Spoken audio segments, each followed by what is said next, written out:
It's now time. I'm so excited. Oh no! I actually love you, but oh, it's so wrong. I gotta go. I got stuff to do. Not as exciting as this. I'll tell you that right now, but. Hello and welcome to Survivor Social, the Survivor After Show. We're here to recap the Survivor 49 finale. My name's Kara and I'm here with your after show hosts, Tori and Bruce. How are you guys doing? Doing well. I'm excited to talk about all this, and I'm excited to be here with you two. I mean, this is a special episode. Yeah. You're stealing all my thunder. I want to say this very same thing. The very same thing. I had watched this beautiful show yesterday, and I literally was on the edge of my seat, and I'm jumping and I'm yelling, and then the end of it, I was kind of like scratching my head, but I was still yelling and jumping, and just happy to get this, to talk about this and have some fun with it. Yeah, it was such a good finale. We have so much to talk about, and even 50 to talk about later, like so much. Mm-hmm. But before we get into the recap and everything of the finale, make sure you like and subscribe to us on YouTube, Survivor Now. Follow us on Instagram, Survivor Now Podcast. And as a reminder, we are live right now. So if you have any questions, comments, put them in the live chat and we will get to them throughout the show. So Tori, Bruce, take it away. All right. So, I mean, we're going to kind of start with a little recap, everybody. So, I guess before we get to a full recap, Bruce and Kara, Yes. I want both your opinions because I didn't get to talk to you both on the pre-show yesterday, where we shared our predictions for like what we thought would happen. What was your prediction going in? Like, who was going to get out at 5, etc.?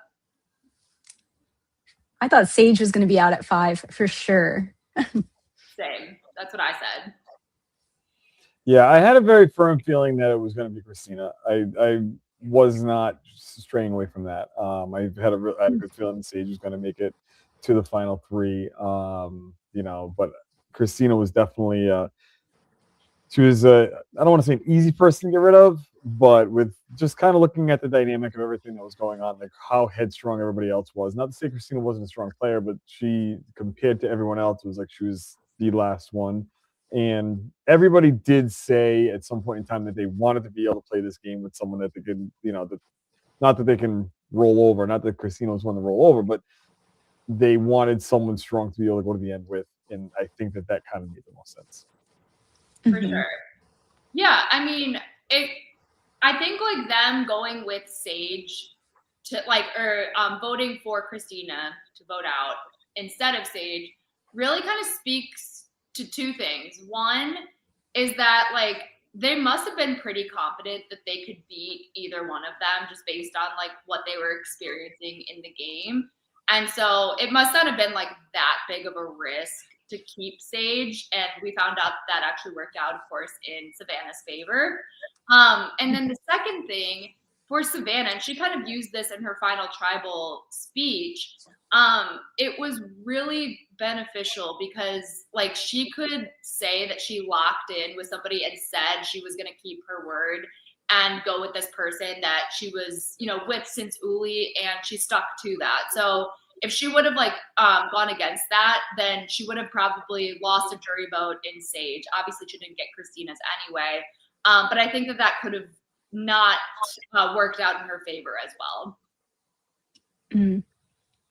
I don't know if Savannah would have. Maybe she probably wouldn't have gotten Sage, but I don't think she was ever going to get Christina's anyway. So no, and either way, it was probably such a good point. Yeah, for sure. I agree. Well, let's get into the episode a little bit. I mean, we'll obviously get to some other things that went down as we kind of go along here.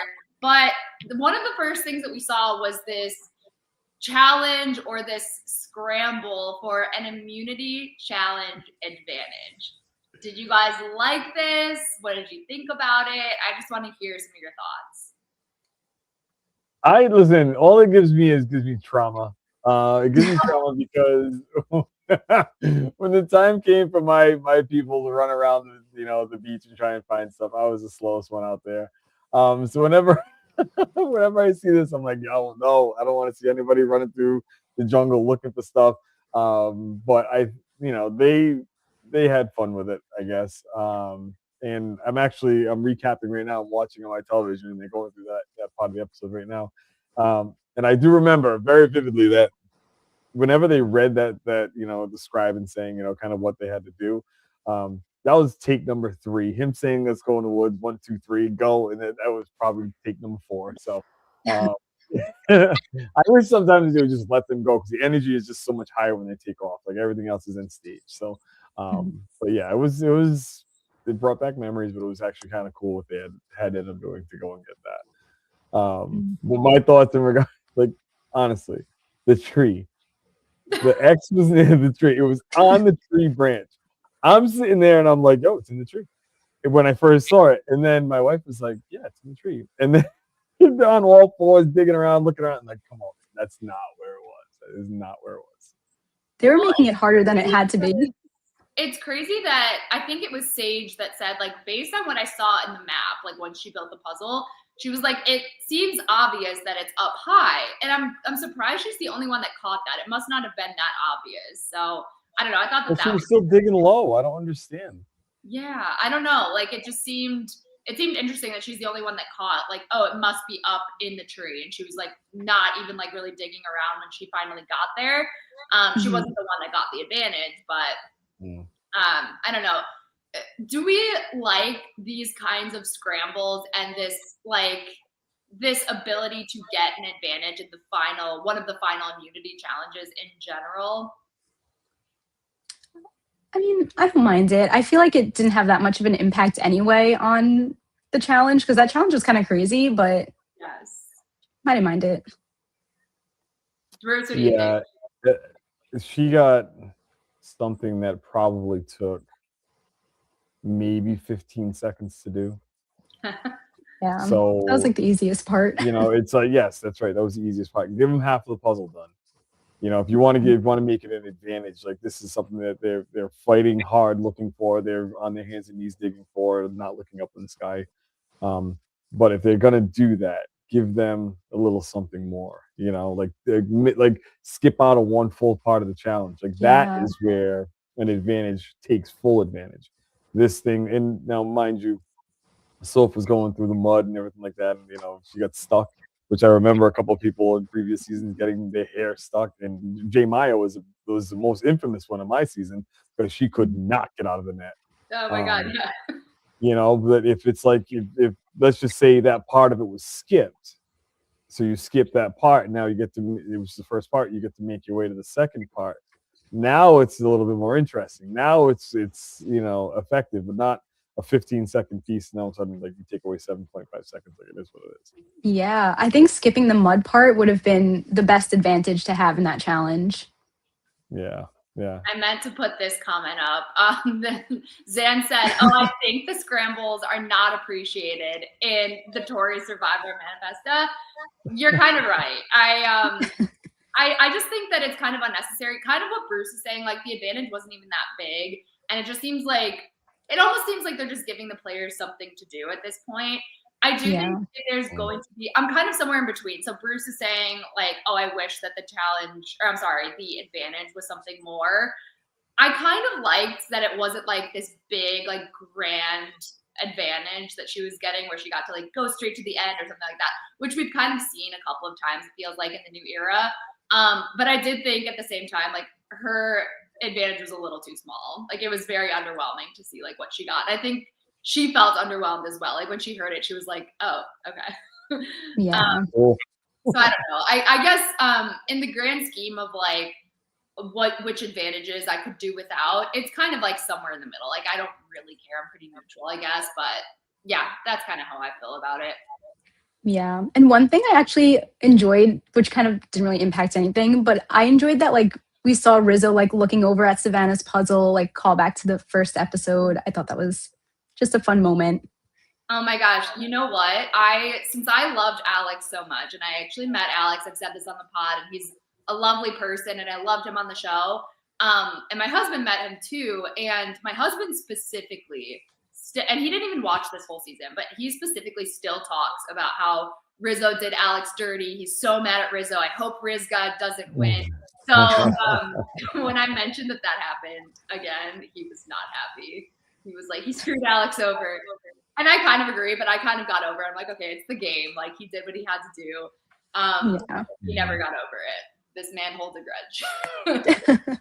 Yeah, I'm kind of with your husband on this one. First off, Alex should have jumbled that thing up when he was done. We've already talked about this, and I'm on record saying that where the spot is. You got to move Earth to get to whatever you need to get to. But even this time, literally, like, you're done with your puzzle. Like, jumble it up. You know where it's at. It's by a tree mail, by the tree, and you're just gonna go with it. Everybody went to the spot. Everybody knew where the spot was, and even if you're kind of off, you wait for other people to show up, and then you go to that spot. Like, and everybody's searching fool's gold, maybe all in the same spot, same wrong spot, but you gotta protect what little bit that you can have. Like, the recent seasons, they've been a little nicer to each other. And some people are praying for a little bit of mean. Like, give me a little bit of mean. And I think not to skip ahead, but I think we're going to get that in 50. I think we'll get a little bit more of an old school, I hope we get it anyway, a little more old school kind of, gameplay. But everybody's too nice. Oh my God, Christina got voted out, and I love you. Like, I was like, Jesus, man, like, you're that close, and you're saying I love you. But as far as for this, and the other side of it too is that and I'm going to throw a little bit of shade at Rizzo. Another thing he's done that another classic challenge that he just didn't do anything with. Like, I'm perplexed as well, and we'll get to it a little bit later on. I'm perplexed. So good. Yeah, I don't know. We'll see how he does on 50. I was thinking for a little while I was, I guess, questioning. I was like, is Rizzo doing poorly on purpose just to, like, take more of the target off of him? Because he already had a massive target on his back for a while because of this idol that everybody knew about. And then to also be really good at challenges, like, we can't have it. But I really genuinely think that he wasn't taking it, actually, after seeing. I said that last week too. I was like, is he throwing challenges because he knows he has the idol? He doesn't need immunity, but he's just not good at them. Yeah. Good kid. We're talking about Rizzo in the game now. Remember, Rizzo in the game, not Rizzo as a human being. Okay? Rizzo in the game. Always. So if you want to throw hate at me. I mean, I'm sure he'll be better in 50 for sure on the challenges. Maybe. We'll see how he does. I don't know. Maybe he'll come out and be the actual Riz god. Like, he'll live up to his nickname. We'll see. Well, you got to think about something. He had a short turnaround. Mm-hmm. He had a short turnaround because they taped 50 2 weeks after they taped 49. So, do you think he caught some coordination? Like, he did little take a sip? Like, they bottled it up for him? No, I don't think Hopefully so. he at least practiced fire. If anything, just that. That's the one thing. I hope that he did. And Savannah, too. I mean, Savannah, it worked out well for her. Mm-hmm. But she was saying, she's like, I've never made a fire in my life. I was like, oh, girl. I was like, if you get out at this point because you've never made a fire, I mean, after all you've done to get yourself to this point, I might not feel that bad. Yeah. It's so crazy how common it is to hear them say, like, people go out there and they've never made fire before. No. In their defense, and I forgot who it was, but someone that lived in New York City. Mm-hmm. I believe they both live in New York City, right? No, one's in Atlanta, one's in it. Well, Rizzo's in New York. Mm-hmm. Rizzo's in New York. In Atlanta. If they're living in an apartment, there's no way that they can do a fire. Like, someone did it in their bathtub, and I forgot who it was.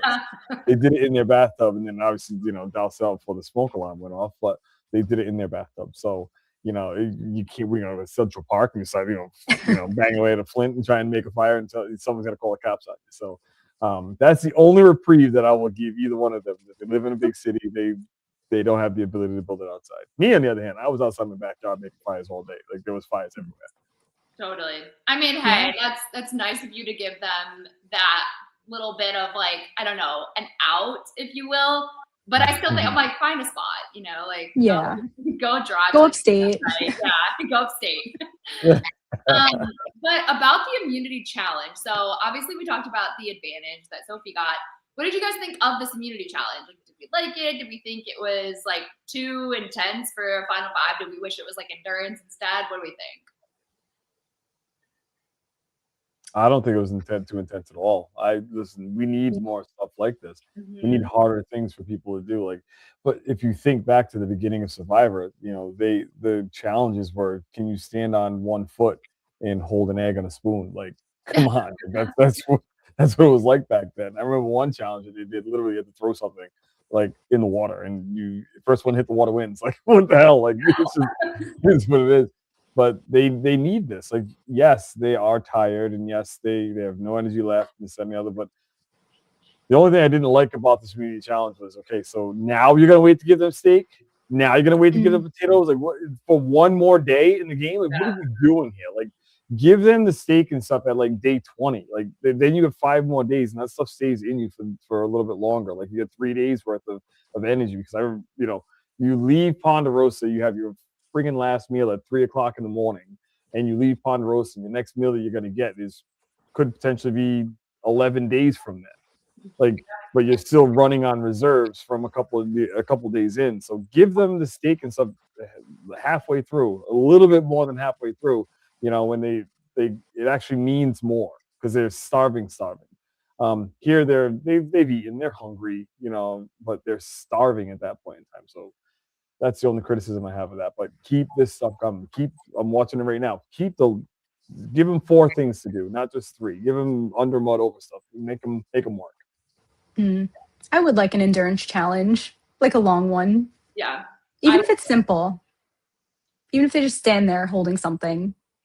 You know what? I like both. Like, these intense challenges, and I kind of agree with Bruce. Like, keep the intensity coming and make it even more intense, but give that to us earlier. Like, I don't want the endurance challenges when like there's all these merge players that are playing. I want these really intense challenges. Like, make all these players really work for their immunity. And then when you get down to the final 4, final 5, make it, okay, stand on this block as long as you can. And like, it harks back to All Stars, where Jenna got out on like a slight move of her toe. Like, it's like crazy, like, make them like calm down. It's all about focus. It's all about it's all on mental toughness, honestly. And I love that. So make that the final 4, final 5, whatever. Give us the intensity earlier. Yeah. But yeah, I mean, I liked this challenge overall. I mean, who doesn't love a Survivor mud challenge? Come on, like, all the players getting dirty, getting through it. It's crazy, and I love it. Future Survivor players, I'm telling you, like, that mud is no joke. It's not even mud. Like, if you look at them and you see how it's caked on them, it's ridiculous. It's mud mixed with peanut butter, mixed with caramel. Like, it's just on you, and it does not come off. And then you see them, like, it flakes off of you, or it hardens, and you turn into what is that? The lady with the snakes, Medusa. Like, Medusa looks at you, and you just get all encrusted, and your face doesn't move. You're just talking, and everything, like, it's just, that's how bad it is. But bad isn't good, because it's awesome. Like, they need more mud. Honestly, and they're in it for so long. I like those personally. But we see Savannah pull out this win. Love that for her. Oh, one other thing I wanted to say. I love the barrel part of a challenge. Like, give us more of like the walk on the barrel. I don't know why I like it. That looks so hard. I think I was thinking about it last night. I'm like, you have to like manage the rope and also balance on this barrel. I'm like, I would fall on my ass like a bunch of times before. Yo, Christine busted her ass. Dude, I know, she was getting a beating in that challenge. Yes, and it's about to come on my television right now. Like, literally, I'm like sitting there, like, she fell down and she like and she's like crying. I'm like, oh girl. I'm like, oh no. Like, I felt so bad for her. I didn't want it to be her, obviously, but it was like, I just felt so bad. Like, she just slid down the thing where she just said, ow, like coming down the ramp. And she just fell over and said, I'm fine. Like, God damn it. Like, oh my gosh, no. That looked painful. Hurting. I thought they were gonna call medical, honestly. It's like a moment where she like screamed, like she screamed after she fell. Yeah. Like, it was like, she fell hard. She broke her leg. She broke her ankle. Something is bad. But no, she got back up. I mean, kudos to her for continuing to go. I think I would have been like, you know what? No, I'm kidding. I never give up, y'all. But I mean, after that fall, it might take me more time than she took to get back up. Let's just say that. Yeah, she was really quick with getting back up and continuing on. Good on her. I mean, I'm proud of her for continuing, even though, you know, she was in last place, she was getting beat up. Like, it was crazy for her. So Savannah pulls out the win. She pulls out her 4th victory and ties the record, which I love. I love a record like that. When they say records of like, oh, you held it the longest, obviously that's impressive. But one of these kinds of things, it's like a legacy kind of whatever. It's in the record books, you know what I mean? So and only a few women ever have done it. So I loved that. And she takes Sage with her to this reward, this steak reward. What do you guys think about that choice? Like, right choice, wrong choice, doesn't matter. I liked it. I think it was good to like mend that relationship with Sage because, you know, we're kind of going back and forth for a little bit. So I think if they were to vote out Sage, I think Sage would have maybe went into jury feeling better about Savannah. And then, you know, obviously they didn't vote her out, but I think it was good either way for Savannah. Yeah, I think it was, well, there were two. There's the reason, and then there's another reason. The reason because she hasn't eaten and she wanted to make amends with her. Like, I understand. So maybe that's the two.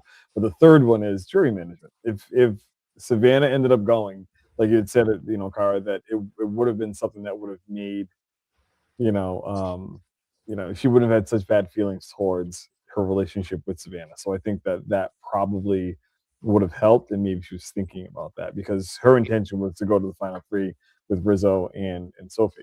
So, you know, she had to give curry favor with someone, and I think that she knew that she was more in the outs with Sage. But if we can just for a second just back up a little bit, this was her 4th one for Savannah winning. Now, this is obviously something, her name is going to come up again. We have season 60. Her name's going to come up again when there's another strong woman that's going to come along and challenge the 4-time club, if you will. So that's a beautiful thing. You're not going to hear things like, oh my God, the shortest time ever on Survivor. You're never going to hear that again because I hold that record.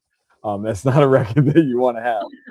But you're definitely going to hear of Savannah coming in, and she. I got to ask you ladies this question: is that so now Savannah won 4 and then won the game? Who else has won 4 and won the game? Nobody. Of the names that he said, of the names that Jeff named, so it's Kelly Wigglesworth was runner-up. Rachel? Oh, Rachel was. Rachel, yeah. Okay, right. Yeah. So 2 people, I think. Which is a beautiful thing because Rachel. I love Rachel's win. Her win was awesome. Like, I love that win. Like, that was the best win of the new era. Honestly, just the way that she fought back, and won the game. So that's great company to be a part of. Do you think going into 50, Savannah tells everyone that she just won and tied this record? Do you think she has to tell them? She better not. Yeah, I don't know. Will Jeff expose her? He probably will. He probably will. Yes, Jeff will expose her. Yeah. Yeah, I definitely think she's going to be exposed. Whether I don't know if she will choose to share that right away. I do think it's going to come out though at some point. So it's not going to remain a secret for sure. They might even just figure it out just by having like Kyle and Dee on opposite tribes, and they'll be like, "Well, there's 2. It's got to be maybe." Yes. Right? No, they might. People are smart. Rizzo will probably drop it too. I think so. Yeah. And once somebody says something, it'll go like wildfire. So if I have any idea in regards to how it's going to get out, it's probably going to be from Rizzo. Yeah. So actually, like, when I was originally thinking of the people that won 4 challenges, I was thinking like in chronological order, and then immediately all these names come up. Actually, a lot of women have won 4 challenges. We got Rachel, we got Jenna Maraska, we've got Kim Spradlin, now we've got Savannah. I think that is actually it. So the only people that haven't won are Chrissy and Kelly Wigglesworth. Let me know in the comments if I'm missing one. So people do pretty well if they won 4 challenges. Yeah. I mean, it gets them pretty far. Runner up, I guess, essentially, or winner of the game in terms of stats here. There's just a $900,000 difference there. It is what it is. Yeah, whatever. Same. But yeah, pretty crazy. So we get back to the beach. So we go to the reward. Savannah and Sage are talking. Sage is so grateful for this reward, to be sharing it with Savannah, somebody that she was on her original tribe with. But then we get back to the beach where we have Christina, we've got Rizzo, and we've got Sophie. And Christina makes her case to Rizzo and Sophie. Now, my question to you kind of has a little bit to do with this moment, but just like also overall, if you are Christina or Sage when she comes back from reward, are you thinking at all that you might gun for Sophie, or is that just completely like poor gameplay, not even gonna attempt? I think it's known at this point in time that the I forget the name of the trio, but the Rizzo, Sophie, and Savannah, it's known by the two that they're not going to break up. It's not going to happen. It's too late in the game. Like, they brought each other this far, since the merge. They know that they're an unbreakable, trio. So to concede the fact that it's going to be either myself, meaning Christina, or Sage, like you're going to run with that because you see the writing on the wall. There's no getting past it. It's like having the Reba 4 and saying, okay, so I'm the fifth one and I see the 4 of you, so let me just figure out a way to be able to weasel in and find a crack in there. But you're not going to. Like, I don't think I heard that phrase this season, trying to find the crack in regards to the three. What was the name of the trio? What do they call themselves? Tres Leches. Mm-hmm. Tres Leches? Yes. Okay. What do you think? Do you like it? Would you suggest a different name if you were a part of this? No. Listen, everybody's got their own little thing. Like let them have their thing. That belongs to them. God bless them. But I'm just like, all right, so basically, I don't know. But yeah. So it's just they saw the writing on the wall. They know that there's no breaking them up. So Christina, actually, it's funny because Christina was pitching her case, and I remember Rizzo being like, "I'm open for conversation." Like, no, you're not. No. No, you're not. It just is. Yeah. It is what it is. Looking at that, and I was like, okay, that's funny. That's hilarious. And she kind of went for it. Yeah, and I feel like Rizzo and Savannah probably felt like they both could beat Sophie in a final 3, so like there was no reason to take Sophie out for them anyway. Yeah. So why not sit next to her? Yeah. Yeah. That's a very good point.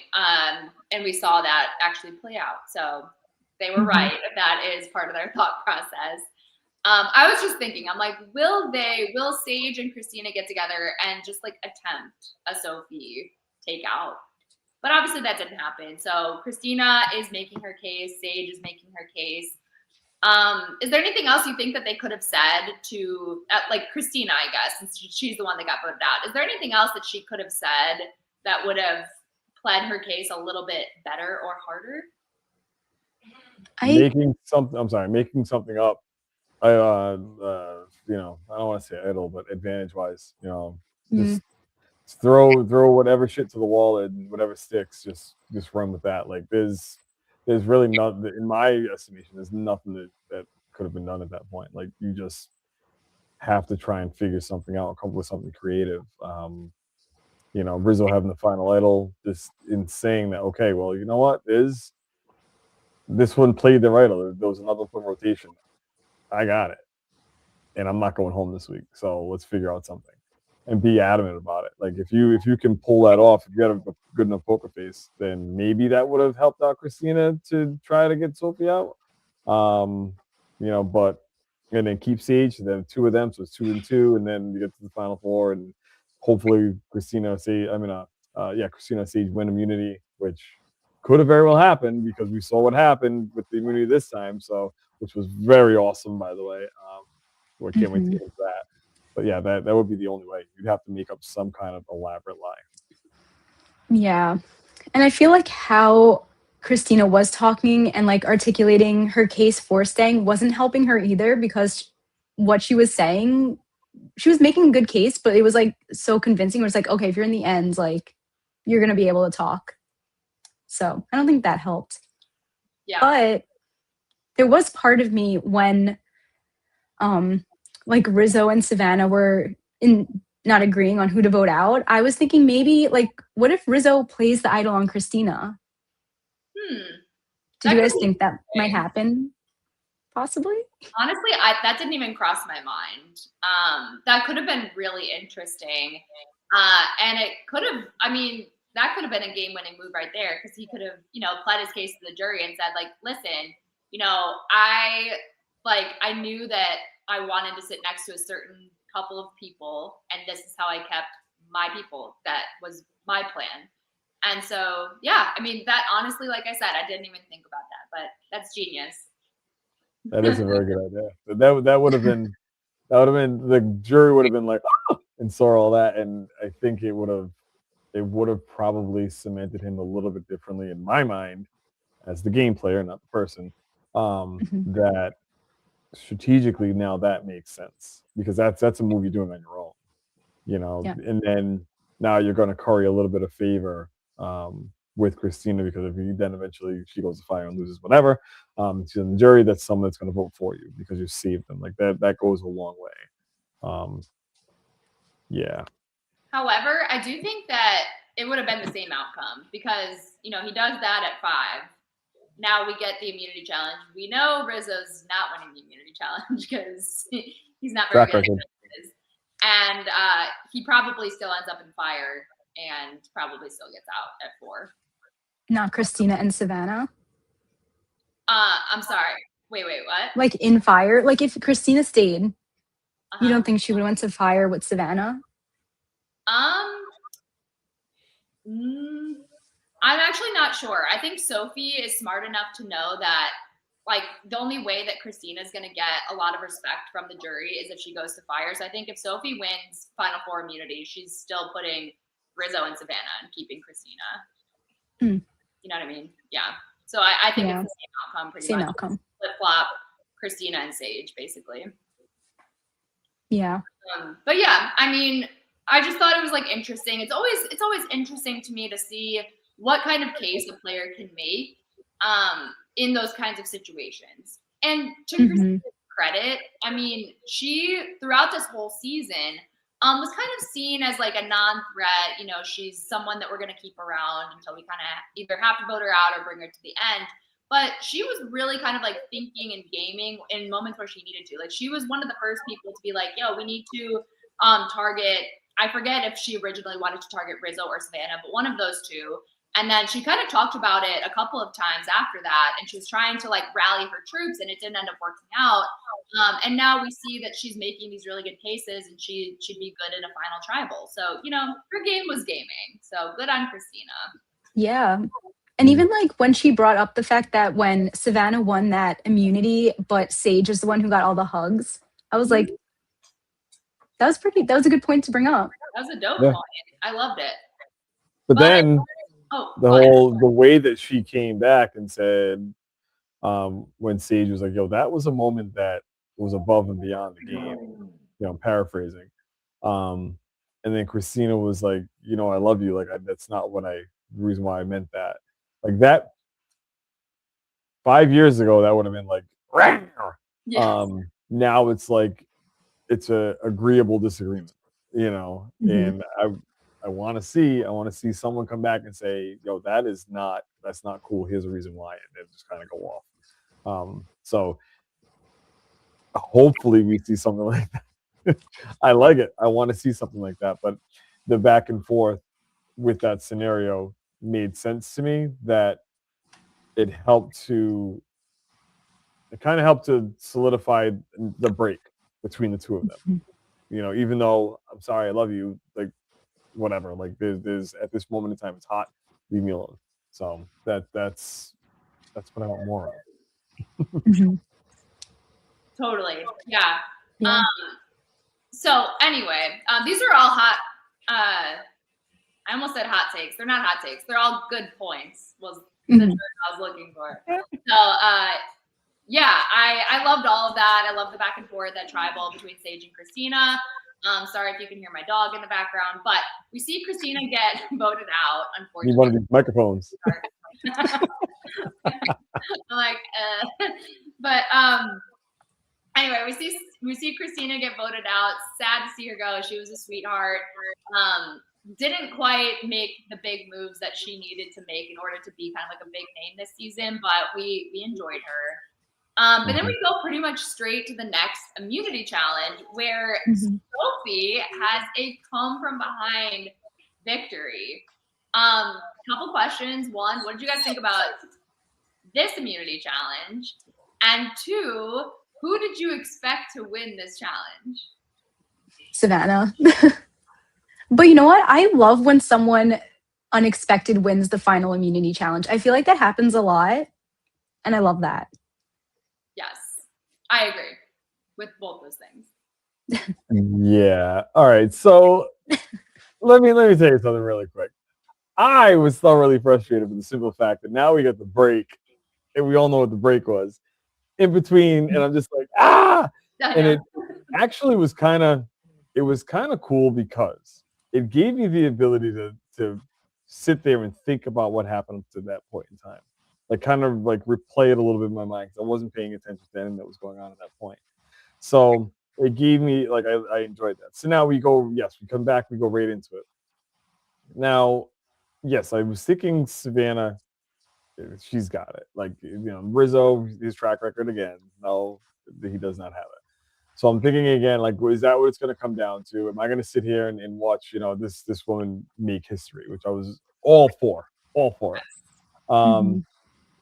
If you remember back, so last week they mic'd up. Everybody's mic'd up, but they were sitting there, and you would hear Sophie talking to herself. So it was very audible. Like they'd have the camera on it, you'd hear her talking to herself. And then the previous challenge, she was talking to herself, and they mic'd it up. So now this next one, come right out of the break, and you go into the challenge here, the immunity challenge, and now she's sitting here talking to herself, and she's so down on herself. I'm gonna lean forward and ask production, do me a favor, don't make it so freaking obvious.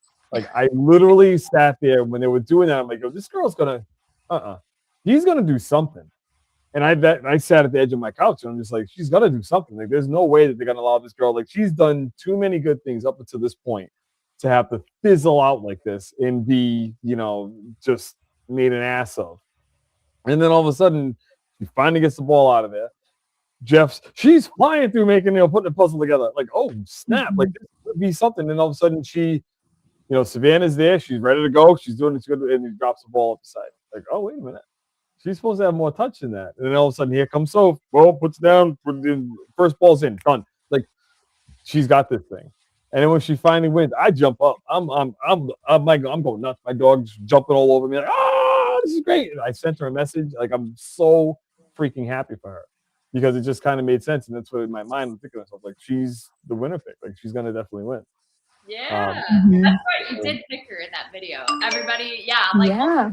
So I think you were the only one that picked Sophie in that video. Am I right? I believe so, because I'm wicked smart. But anyway. And hey, you were pretty damn close. She was my preseason winner pick, so I was definitely rooting for her. But in that video, I did say Savannah. I thought Savannah was going to win. So yeah. But Rizzo. Yeah, I mean, hey, a lot of people were thinking it could be Rizzo. It could have honestly been anybody's game, but anyway, those were our picks yesterday. There were a lot of things. Go watch, everybody. It's pretty good. But one thing I'm going to say about Sophie's win. So I do like a come from behind victory, somebody that we didn't expect to win. As much as I kind of wanted to see Savannah break that record and get 5 immunity wins, that would have been really cool.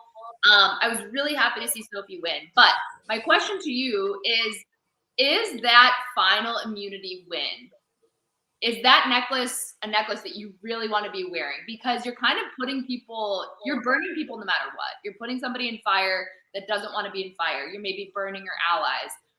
Even if we didn't have fire making, we saw like in Micronesia, they were going down to a final 2. Amanda wins final immunity. She has to write the person's name down. She doesn't end up winning the game. And in this season or, in other seasons that we've seen this, Sophie doesn't end up winning the game. So do you think that that's a place that you want to be in? do you think that it sometimes loses people the game? Do you think that you might like not try your hardest on this challenge?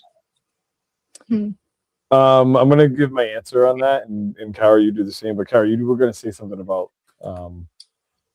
the couple of things you noticed on that last challenge. I want to definitely hear that. I was gonna say, oh sorry, I was just quickly gonna say there's a lot of things in this finale where I thought it was leading to Sophie winning. That was it. I thoroughly agree with you there. I really do. That's why my hopes were up. I was thinking like, oh, I'm doing it right. Anyway, so hopefully they get rid of the fire making challenge at the end, because it's like it's one of those things that like if you get picked in, if you win the reward challenge, and then you're allowed to bring people to the sanctuary, where you get to read your letters from home. That's a very tough situation to be in. So what you're essentially doing, because now you're picking 4 people or 3 people, whatever the number is. So you pick 3 people, and then you have people left over. They now hate you off of something that was made up by the game. Okay, so situations like that, let's try to make it so it's as an even playing field. Let's get rid of the ability to pick people, because some people are going to say, yeah, we need to pick people and kind of, it gives the suspense. Yes, I got you. I appreciate it. Have the top 4 people win. They get to go to the sanctuary. Okay, kind of do it like that. Like that's fun. It makes you play a little bit harder, because if you be like, oh well, I didn't win, but I got a really good relationship with Savannah, she's going to pick me. Well, oh, wait a minute, she didn't pick me. Now there's drama, or you don't try as hard because you feel like you're going to get picked. And then the other side of it is that at the very end, so now you're picking the final, the final 2 people to duel out for fire. Okay, one of those 2 people are going to be pissed off. This is, in fact, they're going to lose. Damn it, you picked me to be able to do this. I'm not going to want to vote for you. So what we're again taking a part of the game and putting it in its chance. You won. Now you're having someone alienate you right off the bat. So that's taking away from the ability for you to get a vote from someone. So now bring it. Have one more challenge come in. Whoever, top 2 that win, hey, you're in the final. Last person doesn't. I wasn't able to do it. You can't blame anybody but yourself at that point in time. So you can't go back to Ponderosa and say, well, you know what? What are you thinking? Because I'm pissed off at this one. They picked me to go to fire and blah, blah, blah. So, do we just lose someone? Oh, she'll be right back. She'll be right back, she said. Probably go and put the dog away. But yeah, so it's one of those things. It just makes it tough for when you're out there, you see $1 million. Like I was able to say, I was at 8. Okay. At 8, I can see a pathway to it now. I can see a pathway to, getting to the final 3 and hopefully getting to $1 million in my pocket. So imagine you're at 4 and now it's completely out of your hands, because now you have somebody else making the decision whether or not if you're going to be in this game or not. And it's 2 people that you're playing the game a chance with them. So I don't know. I just think they should get rid of fire making. They should do like they did back in the day, have them battle all the way down to 2 or 3, whatever, and then let the jury decide after that. Yeah, I agree. I feel like fire is just too much now. I feel like if they did it every other season or like randomly, it would be better, but I don't know. Yeah. But for Sophie, I think her winning this was like best case scenario for her at this point. And I think putting Savannah and Rizzo in was the smart decision. I think either way, whichever one goes, was going to vote for the other person that was in fire. So I don't think it made a difference that way. Well, Savannah said something very interesting. I think it was Savannah. Yeah, Savannah said something very interesting. She said, all right, so something along the lines of, if you have an alliance with people and they're true to your alliance, you're not going to send them off to fire. Yeah. So that ended up, and she's in the final 3. So remember, now you have Rizzo, who lost fire. He's sitting at tribal. He's on the bench, he's on the side, just sitting there in the jury, watching everybody. And now he's disgruntled with Savannah. And now you also have someone that's trying to battle you and brings up something that she was kind of a little disgruntled about. Yeah, I still love you, girl. No, you don't. She said that, but she wants to win $1 million, but she's also, there's emotion that's involved with this. So her emotion is that you tried to get me out of this game. You failed.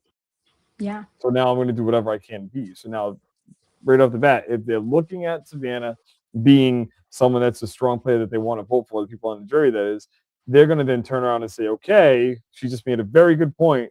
Now she's definitely getting my vote. So it's like, oh my God, like, take it away. Yeah. And fire is not the time to like try and make that big move to take out like your biggest threat. I feel like that has to happen way sooner. Yeah. Than fire, where it could be anyone. And speaking of fire, I've watched obviously people have done it and they've gotten, they've won via fire. There are so many people that I watch make fire, and they do it in a way that it doesn't make sense to me. Chopping away at the flint to get that. Future Survivor players, turn the thing over. You have the magnesium. Shave long pieces off of the magnesium. What happens is that it burns longer. If you're chipping away at it, you got small pieces that are dropping. Those small pieces go and they flame right out. Shave long pieces. Once you shave the long pieces, they're going to fall inside of the Hessian, whatever the hell it's called, and then you spark it, and then it burns longer. It stays as a longer, and it catches and ignites quicker. So just something to like stop banging away at it. Like I never understood that. Ting, ting, ting, ting, ting. It takes forever. Jake, we sat there and I talked to him about it, and he was always there when I did the fire. Austin actually said to Jake, which he didn't put on the show, Austin said to Jake, remember how Bruce used to do that when Jake was getting ready to battle against Katora for fire? Austin brought that up because I told him, shave long, like just do that, and it'll go up just like that. So, Future Survivor players, get your little stuff all together, get some sticks ready to go, shave, get it started, get your TP, and you'll win. All right? Thank you. And hopefully it's not for the final, 4. Hopefully it's like, you get whoever makes the first fire feeds your tribe. Like that's what I want to see, like maybe at like, I don't know, week 3. What if like the final 4 immunity challenge, or like not immunity, was just whoever gets final 4, the first 3 people to make fire are in the final 3. So they all go to fire. Yeah, I like that. Or they all do fire. Yeah. Or make fire making the immunity challenge. Make that final immunity. And like the first 3, kind of like what you're saying, like the first 3 people, instead of one person winning immunity, the first 3 people to make it, they essentially are immune or make the final tribal. They all have to earn their spot in the final 3 or something. Everybody's got the same exact amount of stuff. There are enough people, guys. You really have, unless you've seen anything behind the scenes, but even that really doesn't do it justice. There are so many people there, so many people that are there, and it's like, okay, like they'll be able to figure out who's first, second, and third. Like it's right there. They see it. They're spotters. Maybe someone like raises a hand or flashes a light or something. Like I don't know. Like something will have to. That's a great idea.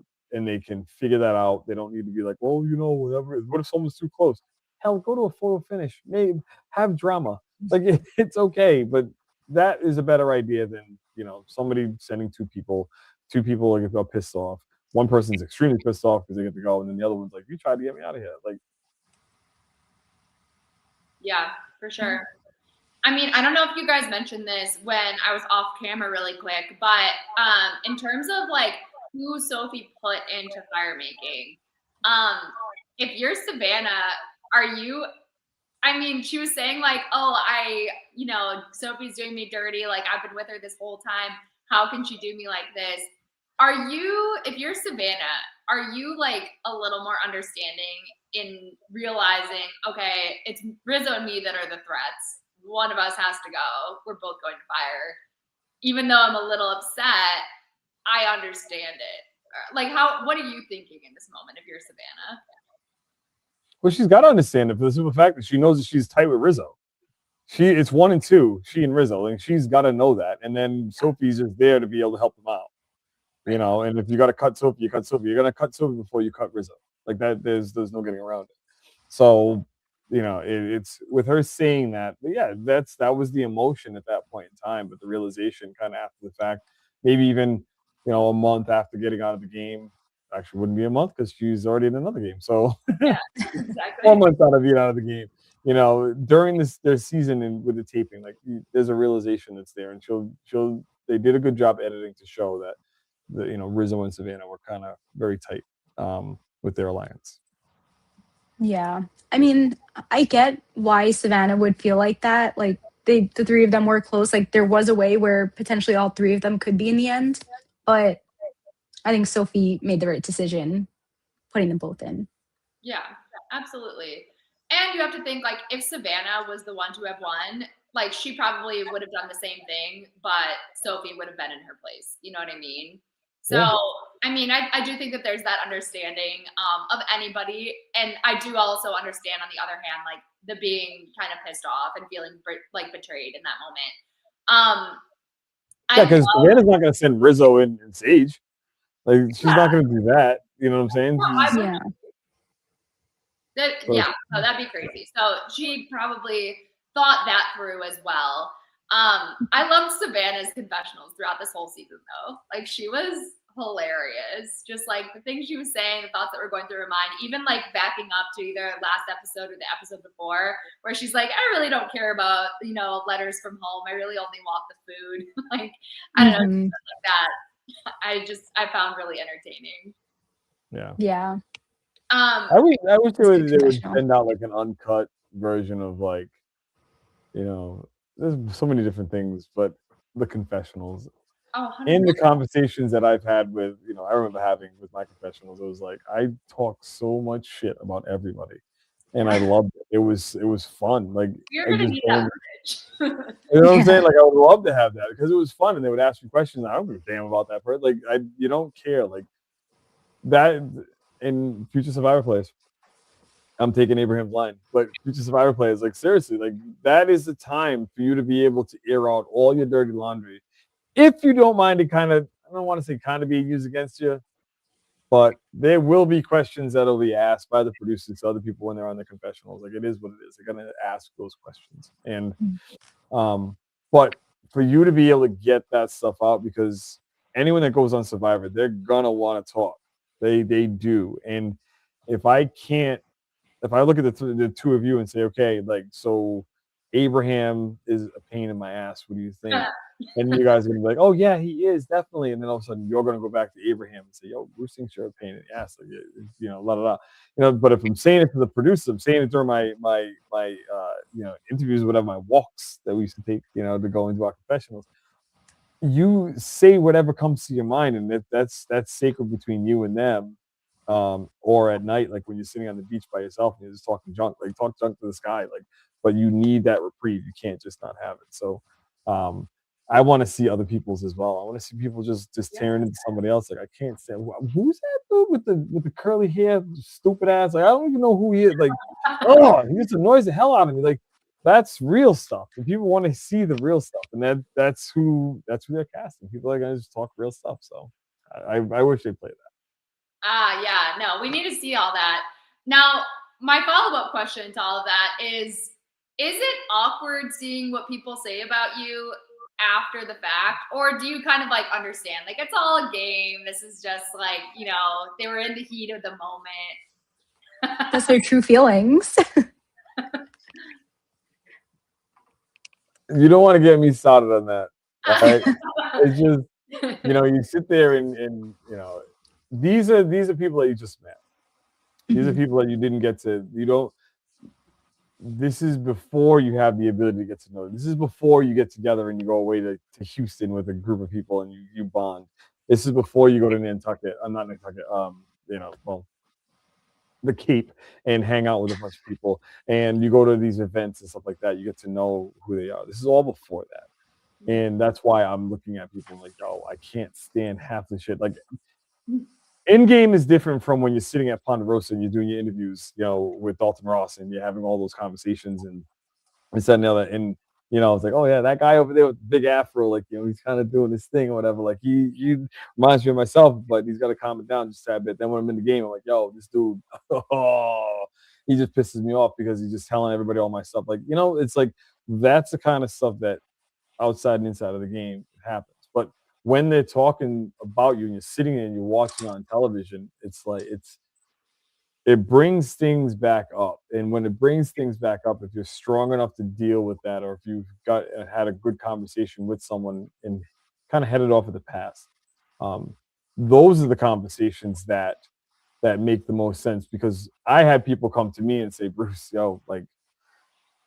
my bad, bro. Like I talked mad junk about you, and I'm sorry, but and I know how it affected like what they're showing on TV is kind of out of context, but and I'm like, yo, like I appreciate you, thank you very much, but that was in the moment of the game, and I got that. But then there are other people like they were just vile and just kept continuing on after the fact, after the game was done, which then if you get a chance to speak to anybody in any season and say, okay, what two people don't talk because of what was taking place via the edit?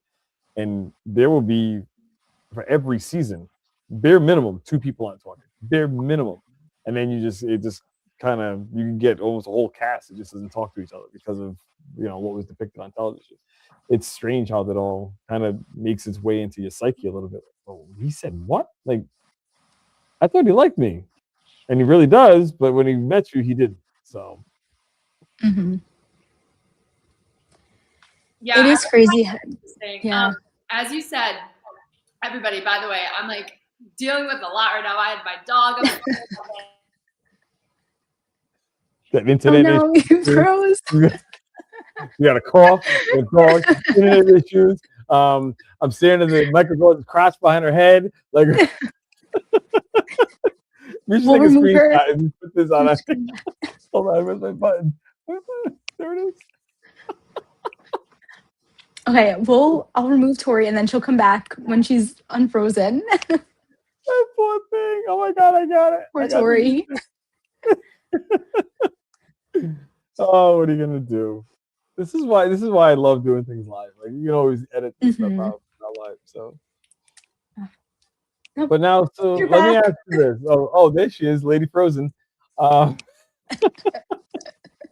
You're muted. So her dog, she got a cough, Michael Jordan's crotch, internet problems, and she's muted. I don't even know. I went on mute because I was like, oh no, I'm off camera, and like I think everybody's frozen, but I don't know. And yeah, I was still on mute. Y'all, I don't know what's going on. Apologies.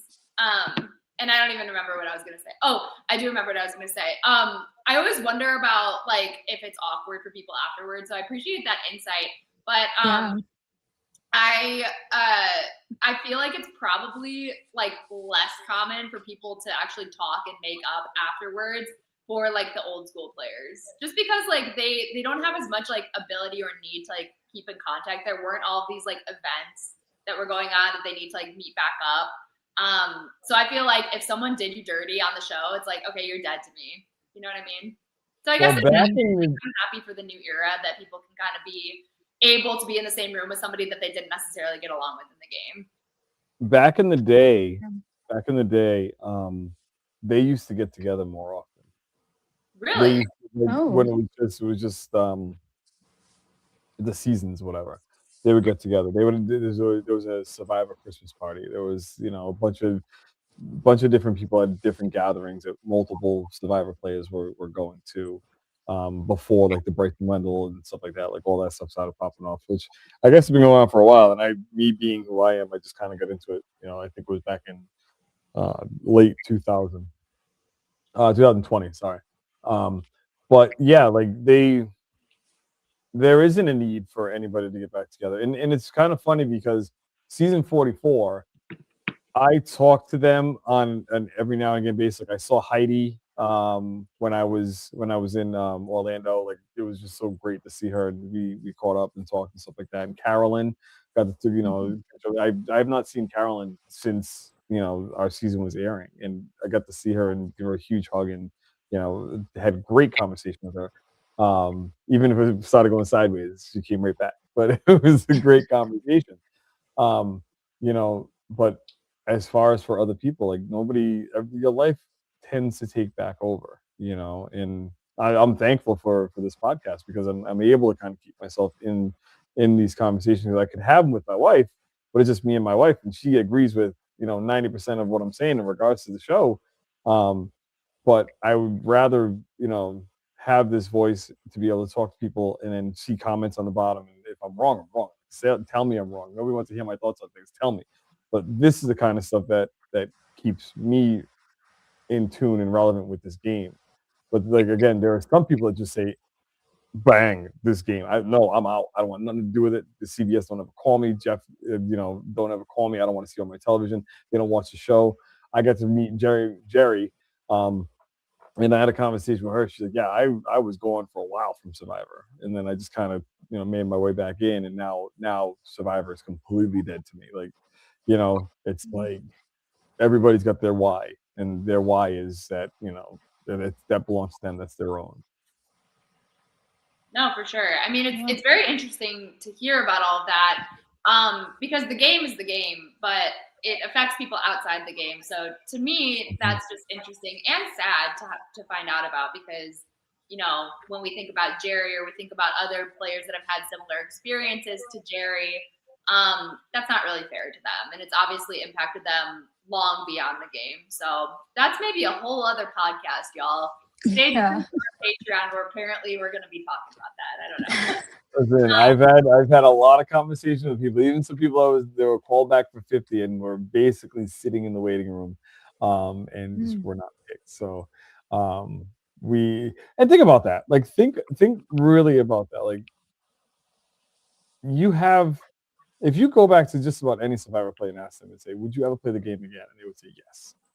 So if you took the top 10 and then your fans and favorites, you took the top 10, and these top 10 people are ready to go, and that you're top 10, and then all of a sudden number 11 takes your spot and you were 4, but now you're number 11. Like, that's just going to piss you off. Like you're ready to come back and play this game that you love and earn some money. So that right there in itself is something that's going to be like, yo, I don't want nothing to do with this anymore, because I can't have them playing with my emotions like that. Because it's not just the castaways where your emotions get played with. You got the jungle, you got the any obstacle course that you have to do, any challenge that messes with you. Then production messes with you, and then you have castmates that mess with you, and then you have producers of CBS that mess with you. And all of that stuff, that's very emotional. And if you can't handle that, like, bye, you got to go. And there are strong enough people to say, I got to go. I can't deal with this. I have too much stuff going on in my life. I don't need to get, shockwad by this. Mm-hmm. It's interesting too, and sad. Like another kind of like unfortunate thing is like so many of these players, and this is getting into again like a whole other conversation, but I'm loving it, so we're riding it. So I mean, there's so many players that have given so much to the show and to the fans and to the community. And no shade at the new era players, especially the players from 49 that are going back out, but for them to see the 49 players get picked, not one, but 2 49 players, 3 48 players, and for them just to get snubbed is just a real bummer. So, I mean, so many of these players have given years of their life to the show. And I mean, that impacts people more than we realize, I think. So that's just a sad thing for me to think about. Yeah, like, there are events that, because once you're done with Survivor, you have basically, they'll stick around for about a month to 2 months. Actually, 2 months they'll stick around. You'll still talk to because they do give you, a psychologist to be able to talk to, kind of work your brain out in regards to, the post-game stuff. And then bye, and then they cut right off. But there are people like myself, like I will fly to places just to go to an event, just because I know, my own selfish reason, you want to be able to feel like you're so relevant in the game. But there are people that really want to see you. Like when we went to Orlando, and there were so many Survivor players that were there, had nothing to do with CBS, nothing to do with Survivor. Just that we were on the show Survivor, and people loved to see us, and they came out and they signed it. That was all on our own. So take tabs on actually who's out there and who people really want to see. They want to see X, Y, Z. They want to see the people that are still relevant, that are still trying to, give back to the community. Like I didn't get paid to be out there. I paid to be out there, and I did all that just along with the other 60 some odd people that were there with it. You saw the pictures. Understand that that's what people want to see. And if they come back and they say, okay, so, Abraham was on the side of me. He was the first boot of his season, but he's been at all these events. He's been all this other stuff. I'd love to see him play the game again. Like, it'd be really cool to see him do that. Absolutely. Mhm. And Definitely. take notes, see that. Producers, take notes to see that. Not, the hot thing. Sorry, like you said, 2 people from 49, 2 people from 48. 46 has 2. 45 has 2. 46 has 3. Well, 46 has 3. Like, come on. Well, wait. So it's Tiff, Q, and who else from 46? Charlie. Charlie. That's right. Yeah. Thank you. Mhm. And the other thing, also, like Elaine Scott. Oh, Scott. Stott, I think. That woman. Listen, she was called. She was called. You want to know how you know? Go on her Instagram. Because she started doing something, getting herself back in shape. And now there's probably this thing in her mind right now that's like, you know what? I did this for myself to get healthy. Now, F Survivor, I'm going to show them what they're not going to get. They're not going to get this woman that is completely shed so much weight. She's in great physical shape. Looks like great mental shape as well. Because she was snubbed. Like, and the other people that were snubbed in regards to this, like, it's so short-sighted, and I don't give it. I know I'm never playing the game again. I know they're not going to call me up and say, "Hey, Bruce, come on and play one more time." Like, they're not going to do that, and I'll talk as much shit as I want to. But who's to say that my chances aren't to be able to come back? Because I wasn't, no shade I'm throwing at this person, but I didn't pose naked on this side and the other, have my ass out everywhere, and like, you're looking for that, but you're not looking for someone that's in. Yes, Ozzy, you've done your thing, and I met you, and I really appreciate you. You're extremely nice to me, and it was great to meet you. But I could name 3 other people that could have been there as opposed to you. Like, let's give the people relevancy, but also someone that's been an impact on the game that's going to be able to live on and on and on. Not something that he's paid. Ozzy played what, 3 times? Who did? Sorry. Ozzy? Oh, Ozzy. More than Ozzy's that. played 4. 4 times. Yeah, he's played 4. So I don't know. Yeah. No, I mean, hey, everybody, this is a good preview to all of our season 50 content that we've got coming up. We have a lot to talk about with that. And hey, that was like, I appreciate, getting your insight, Bruce, and just like other thoughts. I mean, like Kara, you and I would probably have a bunch of conversations too as fans, but it's just interesting to hear all that and to hear kind of like, I don't know, from a former player. But back to the finale real quick, everybody. So let's fast forward to Final Tribal, right? So we had some other stuff go down, but we're at Final Tribal. Like, Sophie had won the challenge. She puts Rizzo and Savannah into fire. Savannah wins. We get our final 3.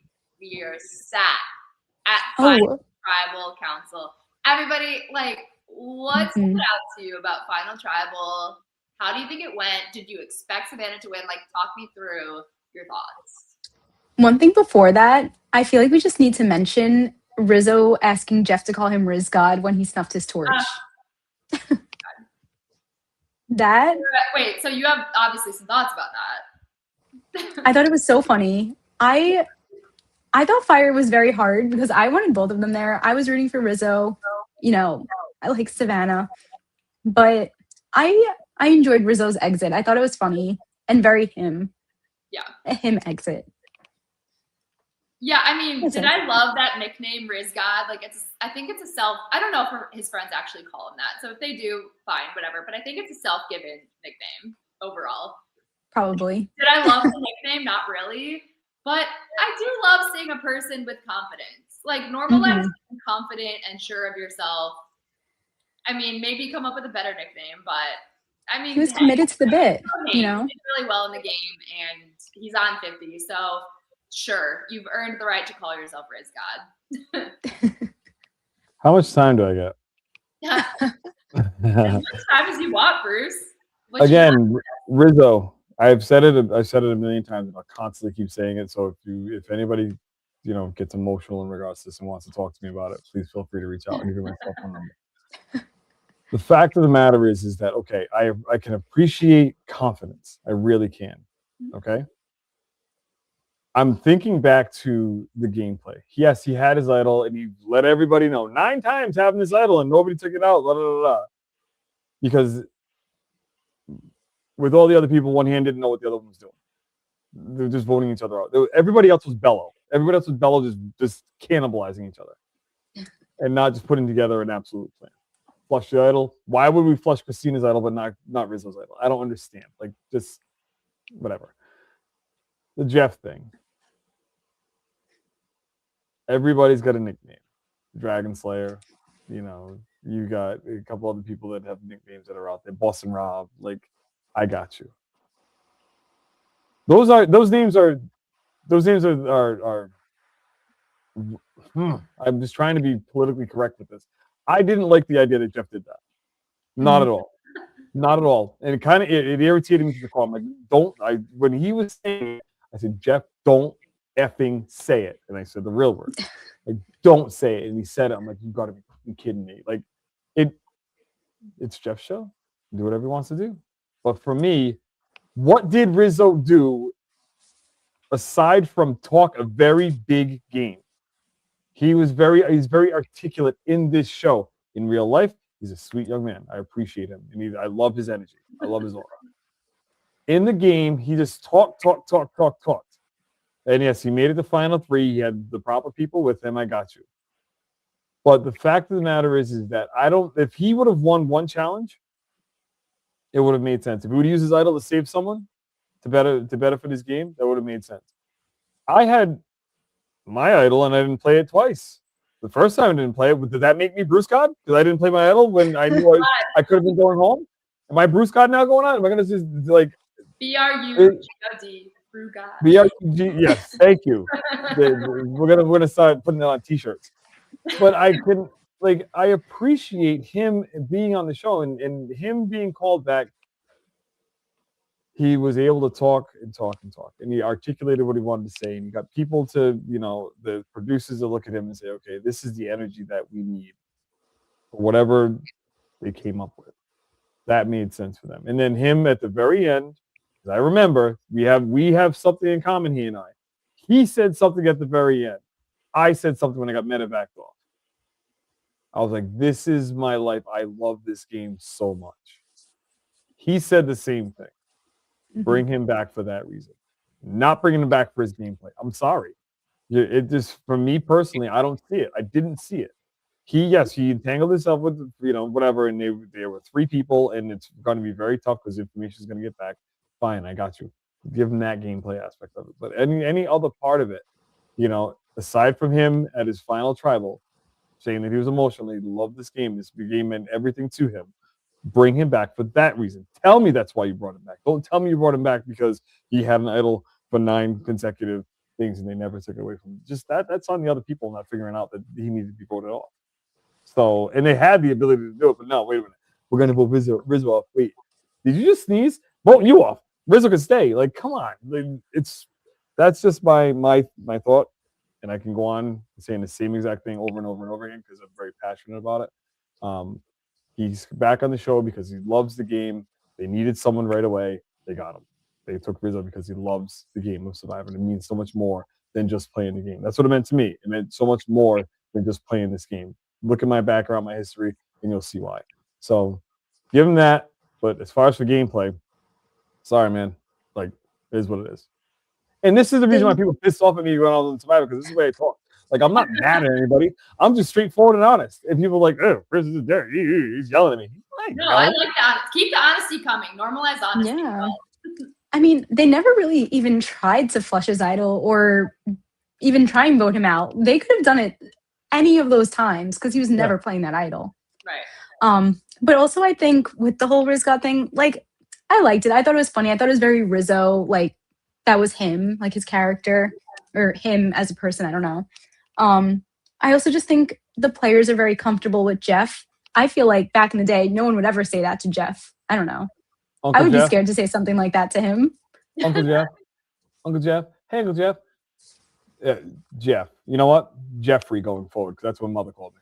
Like, that's what I like. Don't call me uncle. Like, you save the uncles and the aunts and all that other shit, dad, this, that, and the other for the players. Jeff is Jeff. So is it Jeff? He's older and getting soft, and he, and sticking to the whole adage that he said before. He no longer rips players a new asshole because they're doing something dumb. Like when the two people quit on my season, Jeff 5 years ago would have been like, "Yo, who are you? Like, you wasted my time to be on here. Explain to me why you're going home and give me a good reason, because we'll sit here all night. We're all going to end tribal council until you give me a good reason." That was the old Jeff. He said very poignantly, he said, "Yep, I don't do it anymore because people online rip people in the ass, so I don't have to do it anymore." Because people couldn't do it back in the day. There was no such thing as, Twitter thumbs. So, but again, Uncle Jeff, stop. He's not your buddy. Like, you'll be lucky if he calls you again. You'll be lucky if he calls you again. You're lucky if you hear from him again. Reach out to Jeff. Tell him, let me try to get his phone number. Let me see if he gives you a phone call back. Doesn't happen unless he needs you to come back and make his show better. So he's not your Uncle Jeff, and it's not about, like, stop. Just stop with that stuff. Please, I hope to God somebody in season 50 is like, yo, like, well, they wouldn't know because they wouldn't have seen it. No, yeah, I mean, I do think that there needs to be that level of formality still between player and host. Like, Jeff is Jeff. Like you said, Bruce, I mean, we can't call him anything else, and there needs to be that line. Like, Jeff's not a player that's playing side by side with you. Jeff's over here, and you're over here. Like, let's keep that line visible. You know what I mean? If they said Mr. Jeff, I'd be like, all right, that's kind of a formal salutation. Like, just kind of, that's my big word of the day, by the way. That's a formal salutation. What was the word? I need to hear that again. Salutation. Oh, that's okay. I thought it was a totally different word. Okay, salutation, I know. But that was formal, like Mr. Jeff. Like, I appreciate Mr. Jeff. Like, who said that?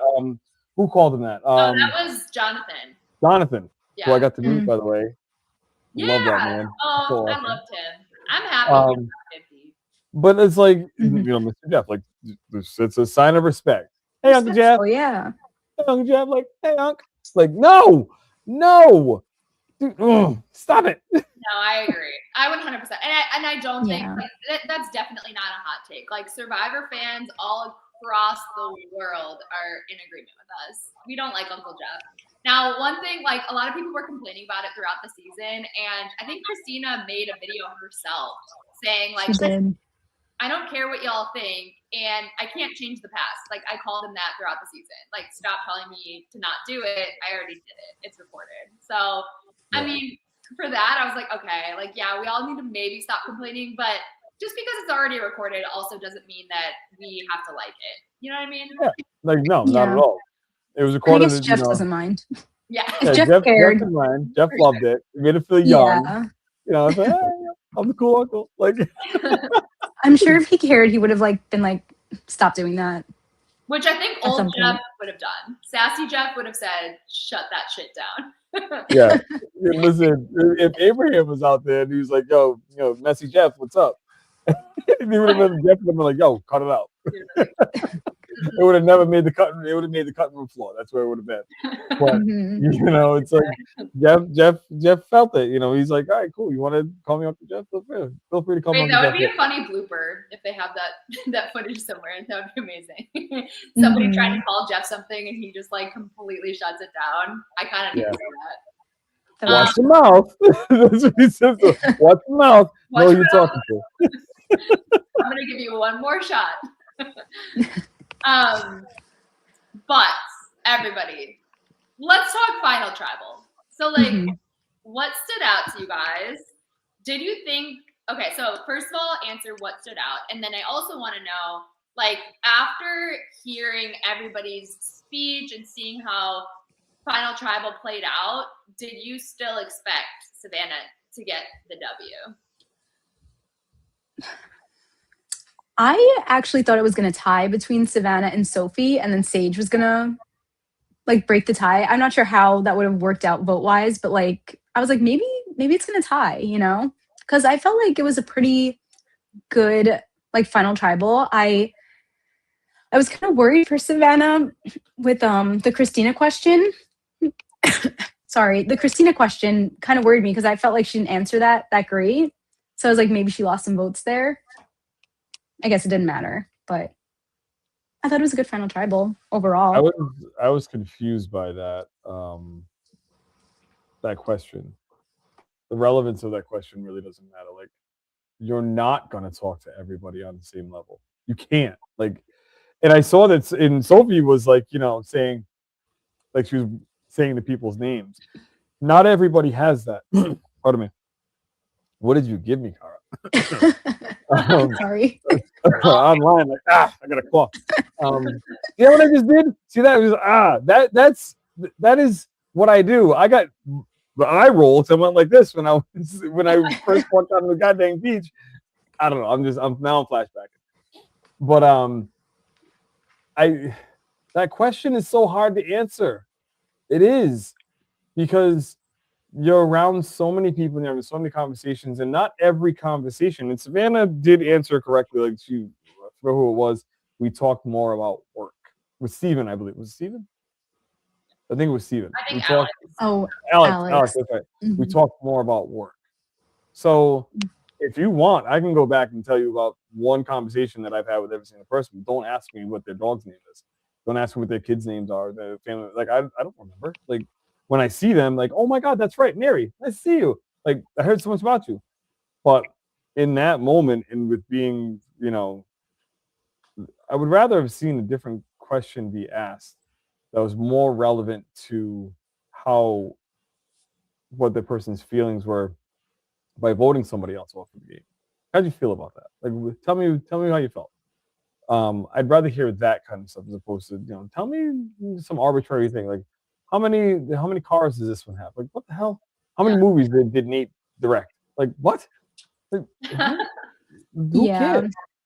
It felt like she was trying to like make her look bad in a way. I don't know if that's the right phrasing of that, but like trying to be like, gotcha, like you don't know anything about us. Yeah, like a bait. Question. Like a bait into it. Yeah. I think I said this on the pod before, and some people aren't going to like this comment, but I do think that there was an air of jealousy in Christina towards Savannah. Like, I think she might have been a little bit jealous of Savannah just because Savannah was like clearly a big threat throughout the game. And like maybe Christina wished that she was kind of like, I don't know, playing the game that Savannah was playing. I just think that she was a little bit jealous. Like, she clearly did not like Savannah. She said that out loud. And now at Final Tribal, she's asking not only an irrelevant question, which happens at Final Tribals. Like, this was, you know, harking back kind of to like the old school survivor like Final Tribals, like where it gets a little bit heated. I kind of loved it for that reason. But also I was kind of like, you clearly are kind of trying to have, like Kara said, like a gotcha moment, you know, like you're kind of trying to like make Savannah stumble over her words, which by the way, she did not really do. I think that Savannah's like incapable of looking like a moron. Like, I think even in a moment where she wasn't giving like a good answer, her answer still wasn't that bad. Like, so many other people would have panicked and started sort of like stuttering, and they wouldn't have known what to say. At least she said something. Like, she said something about the connection that she had with everyone, and it didn't even really matter. Like, Christina clearly like had something going on between her and Savannah. I get it. It happens with people, but I was like, was that necessary on the one hand? But on the other hand, I was kind of like, okay, let's get more like snarky comments or like kind of like difficult to answer questions. Old school would have been like, excuse my language, but bitch, you ain't shit. You don't even know what any of these people's names, family's name is. So if you think it is, why don't you tell us who it is? That's what it would have been. This is Bruce, next time you go on Survivor, please give us, if you're on the jury, which you won't be, you're totally going to be in one of those final 3 seats. But if you're on the jury, please give us a question like that. Well, you know what? It's funny. Speaking of that, like when I was on, so I didn't get any screen time other than That face was, I'm standing up for myself. That was staged. We sat there on the ramp before we walked up. Oh, just act like you're pissed off. Blah, blah, blah. It's going to be really cool. So I'll go down and sit down. I'm like, I'm playing. Like 3 seconds later, I'm like smiling. I'm like, and I'm having that. And it just happened. And I'm thinking at some point in time, like just kind of thinking, oh, there's a scowl again. No. But at Final Tribal, when they're sitting there and everybody's tossing up softballs to D, all these little baby questions, I literally, I've said this already. I said, Jeff, I'm more of a statement for Austin and for Jake. I said, y'all need to be fighting, man. What are you doing? Like, you're sitting there being all nice this, and the other, and you're just passing it along and getting all these softball questions to D. And there's nothing against D, nothing against anybody. But I'm just like, I'm watching the body language of the jury. You're just handing this to her. No, give a little fight. Like, show that you want to win $1 million. Sure as shit.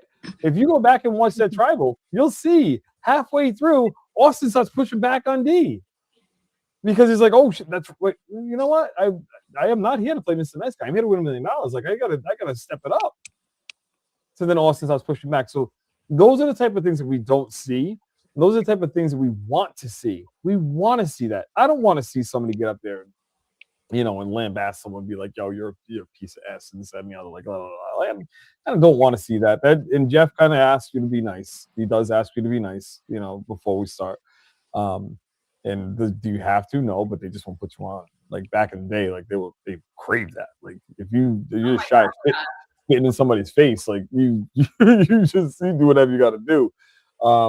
And that was great back in the day, but you can't do that anymore because everybody gets canceled and gets all upset in their emotions about stuff. Like that is emotion. That's raw emotion. Like you are taking a human being that you just met back in the day. It was 39 days ago, but you just met them and you're pissed off at the fact that they took $1 million from you. So now you're gonna be like, yo, you did this, you worthless piece of crap. Here's why I'm pissed off at you. And then, wow, some people can deal with that. Some people can't. I also think that there's a difference too between like being icy at Final Tribal and being just vicious, like too vicious. You know what I mean? Like like Corinne towards Sugar in Gabon, too vicious. Went a step further. You know what I mean? Well, she wouldn't say something like, "Yeah, I'm just shy of you." Basically, just go die. Like it's just wow. Like that was like, why didn't she just get up off the seat and just go slap her in the mouth? Like, don't talk to me like that. I'm like, you might as well. You might as well have just punched her in the face. Yeah. So too vicious. But I don't mind people being icy and like even a little bit bitter that this person turned on you or this person took you out, or like you said, Bruce, like they took $1 million from you. Yeah. I don't mind them. Like Steven. Yeah. Like, I mean, there's a difference to me, and I'd like to see more iciness. I don't know that I need to see more viciousness or more like I'm just trying to make you look bad because I don't like you, like from Christine. Like that kind of like I veer more on the side of like not liking that as much. If she was just like kind of icy and was like, yo, you were mean to me, you did me dirty, can you explain that? I would have rather had a question like that. You know what I mean? Yeah.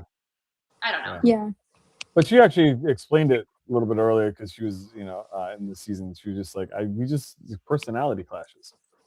Yeah. I can appreciate a personality clash. Absolutely. There's no getting around. Yeah. When something's fabricated out of someone's mind in regards to someone's, the way someone carries himself and kind of exists, that's where I have a problem with it.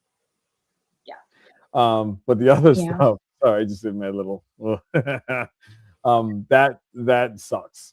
But when it's something that's a personality clash, then that now holds weight. There's a reason behind that. Anything else is just if it's fabricated. There's no room for that. That's on you. Yeah. Well, y'all, we saw Savannah pull out the win in a 5-2-1 victory. I'm kind of with you, Kara. Like when you said, I don't know if I thought that it was going to be a tie, but I thought Sophie was going to get maybe 1 or 2 more votes from that jury. And maybe like, I don't know, Sage did a pretty good job. I thought maybe she was like, I thought she was always going to get Jawan's vote, but when he walked up there, like, oh, I had to choose between head and heart. I was like, oh, did he go with his head? And so in that moment, I was like, did Sage get no votes? But yeah. So anyway, Yeah. I was happy to see Savannah get the win. I think she's a really good winner. Definitely one of the better, in my opinion, new era winners. Yeah, I agree. And like one other thing that like also was making me think maybe Sophie wins was that no one asked her about the knowledge is power, or if they did, they didn't show it. And I was like, maybe they were trying to like hide that. So like to cause she wins or something. I don't know. I was very surprised that didn't come up. And I was also surprised that Alex didn't vote for her. I was a little surprised by Alex as well.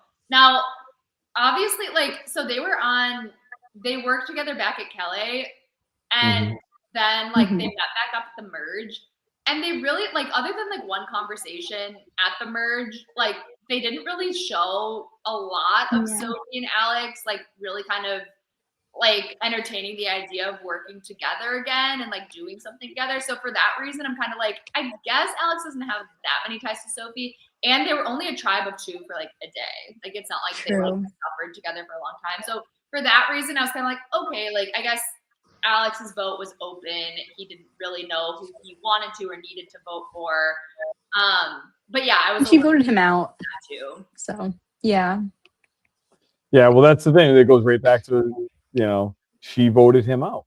Yeah. And they were supposedly, you know, they worked all that time together, and they went through thick and thin and whatever. And he was expecting more loyalty, if you will, more than likely. And now here we are. Like, you know, again, it's a short period of time.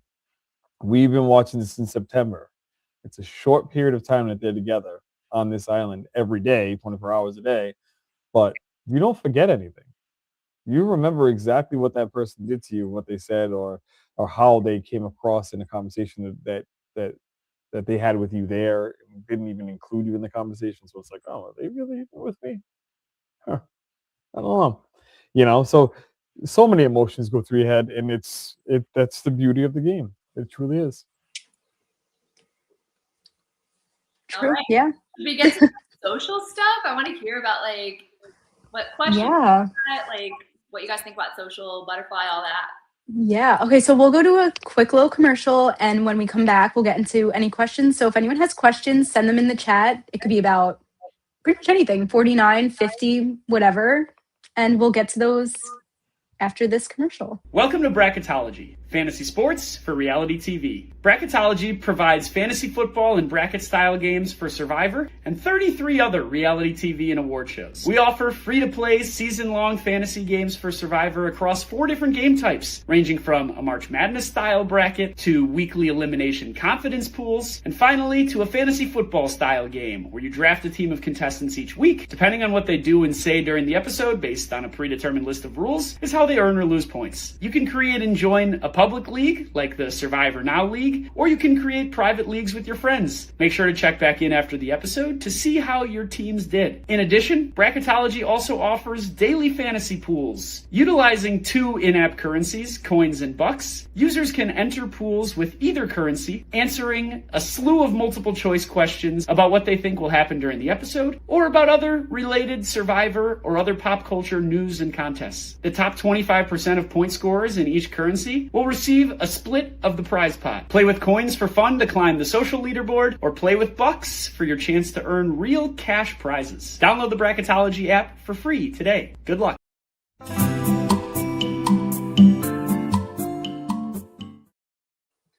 Okay, so I played the bracketology ad on purpose because I thought it was a good segue into talking about the Survivor Now fantasy draft or that you guys did that you were both part of. And you know what? We'll just quickly talk about it because you were both part of it. But to find out the final scores and to see who officially won, follow us on Instagram because I'll be posting that on Saturday. I sucked. Oh my God.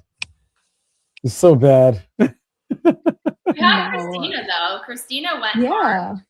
I still had 0. Like I was in last place, second to last place. Like that doesn't help. It's not last, which is good. I took second last year. I mean, if you're not first, you're last. Amen. Amen. Well, you'll see on Saturday what the final placements were and all of that. But let's see. Let's see if we have any questions. Okay, we have one. Rizzo at the final, does he beat Sage, Savannah, and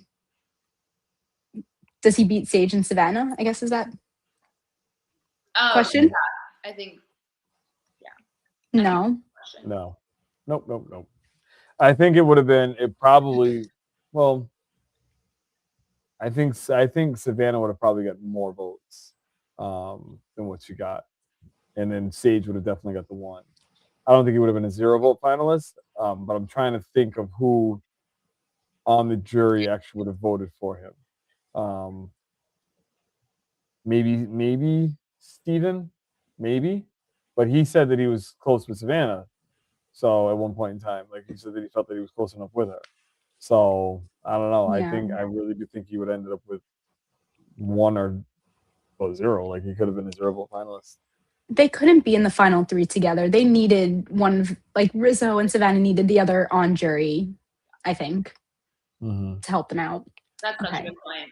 Yeah, I also agree. I don't think that Rizzo beats Savannah. I do think that, I think I'm with you, Bruce. I think maybe he gets like Steven's vote. And I don't think he'd be a no vote finalist, but it might have ended up like 6-1-1 or something like that. I can't think of anybody else that would have voted for Rizzo, honestly. Maybe if Sage was on jury and it was like Sophie, Savannah, and Rizzo, maybe he gets Jawan's vote potentially. That's a good point. Yeah, things would have shaken out Something like that. a different way. Yeah. Daryl S., who we're rooting for to win 50. I don't know. Who wants to go first?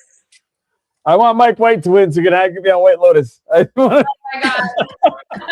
I said this at the very beginning. We all started talking about this. So yeah, that's what I want. Yay!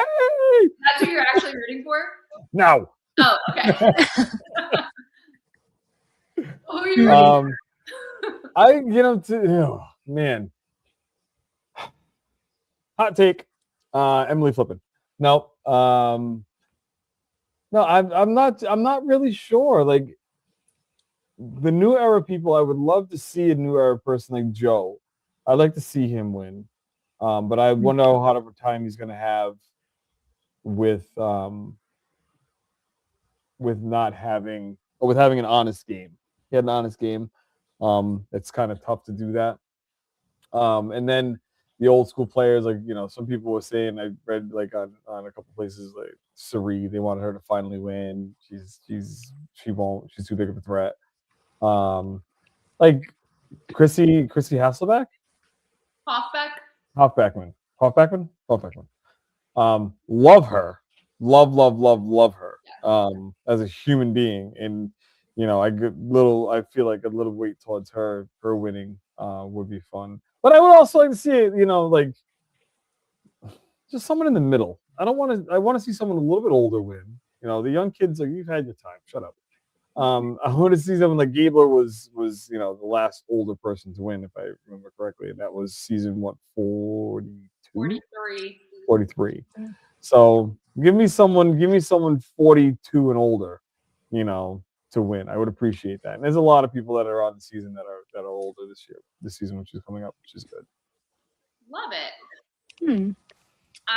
Kara, do you want to go next? Go next, Kara. No.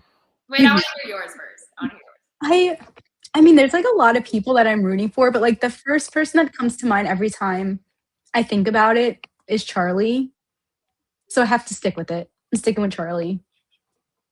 I do love Charlie as a new era pick. I think that was a really smart and good pick. I am rooting for the old schoolers. Shocker. I know all the people in the chat know that I'm like big on old school Survivor and everything about it. I am rooting for 2 people. I'm rooting for Stephanie and Jenna Lewis. Yeah. Those are my people. Okay. I don't mean to bring real life into this because it's kind of is, but as you guys know, people watching, I'm from Rhode Island, and there was a shooting in Providence at Brown University. It's been all over the news, national news, whatever have you. They did find the person that did it. He was found dead in New Hampshire. So, you know, it's a sigh of relief. You hate that this tragic thing that he partook in, and he took the lives of 2 people and injured 9 others. And it's a human life that he took his own. I believe it's what it's saying. I would have loved to have had answers as opposed to him taking his own life and doing this. But it's a sigh of relief for the people that live in the city of Providence and in this nation, just to be able to have to deal with this and see what's going on. Like I said, I didn't want to get too heavy with it, but I just want to, kind of express that because it's going through my mind. I'm seeing it right now. So, yeah, just we're talking about social stuff. This is a social thing. So I figured I just would kind of put it out there. That we can all now breathe easy in Rhode Island, knowing that the person responsible for that tragic, horrific event is no longer here. So. No, thanks for sharing all that.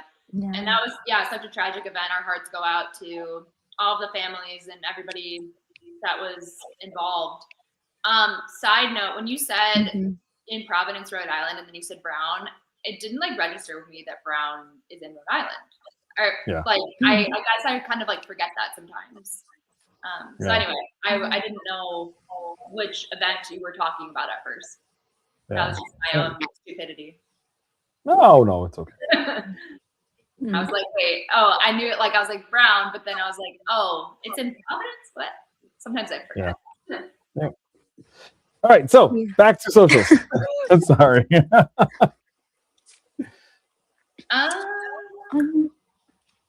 Any other questions, or we could just get into Social Butterfly, or should we talk about the post show a little bit, the little after thing they do? The only thing I gotta say about the after thing is when Jawan was feeling he's listening intently to the conversation, and you see it behind Savannah.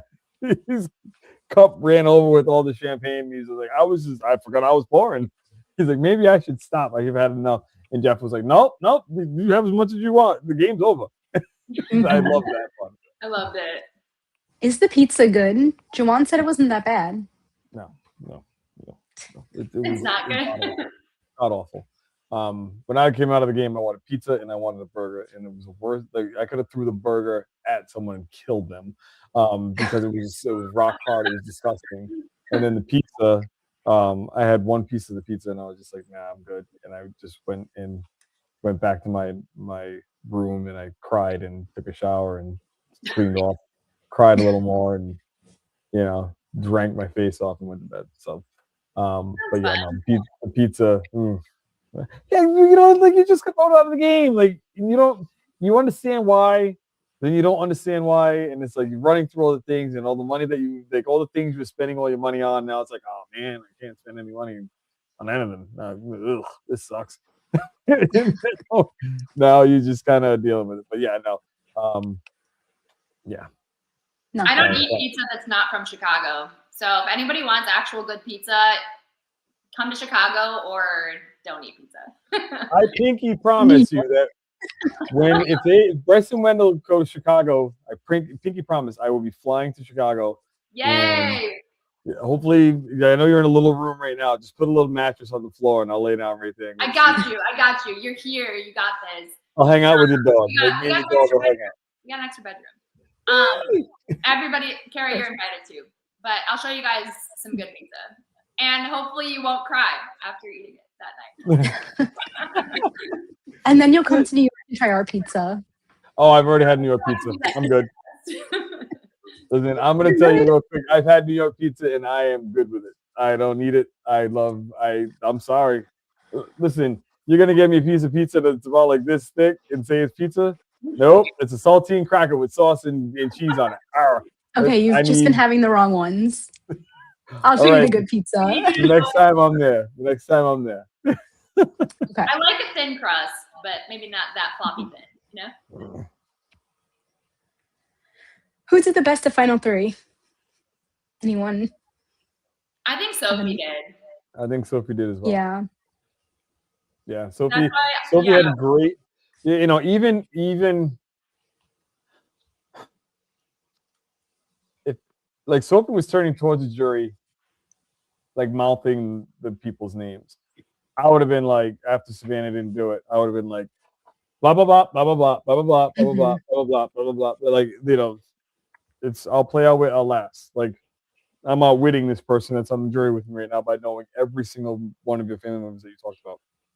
I might not know your auntie because you didn't mention your auntie, but I know your kids, I know your wife, I know your dog's name. Like, you know what I mean? Like, so that could have maybe put another feather in her bonnet. If old school phrase right there. It could have helped her out. Maybe got another vote. Maybe swayed someone. But And then, how do we think the season plays out if Jake didn't get medevaced? Ooh. I don't think it would have been any different. Yeah. Jake's a good dude. He's a good dude. I've never met him, but I've seen him and I see his interactions, stuff like that. He's a dad, a family man, like all that good stuff. But I will tell you this: he would have rubbed somebody the wrong way and probably wouldn't have made it very far because he had medevac before the merge, right? Yeah. So I don't think he would have made the merge. I really don't. He would have made it to the tribe swap, and then he would have been, voted out the tribe swap. That's what I think. Yeah, it's interesting to think about because if he would have been there, I mean, theoretically, they could still be the disaster tribe because they were the disaster tribe even with him. But just to like entertain an idea, if they would have maybe won that immunity challenge the day that he got medevaced, so it was like a swimming challenge. I think they had to throw a ball in a hoop kind of thing. Mm-hmm. I think it was that was one of the yeah. Around. Yep. Yeah. Let's just say that they win immunity. I think the most likely other tribe to go to tribal would be Uli. So we would have lost an original red. So it'd be interesting to see because we may have lost maybe like our power players from the season. So it probably would have been like Sage or Joanne. Probably. If they went. Yeah, probably. Yeah. That would have changed the game.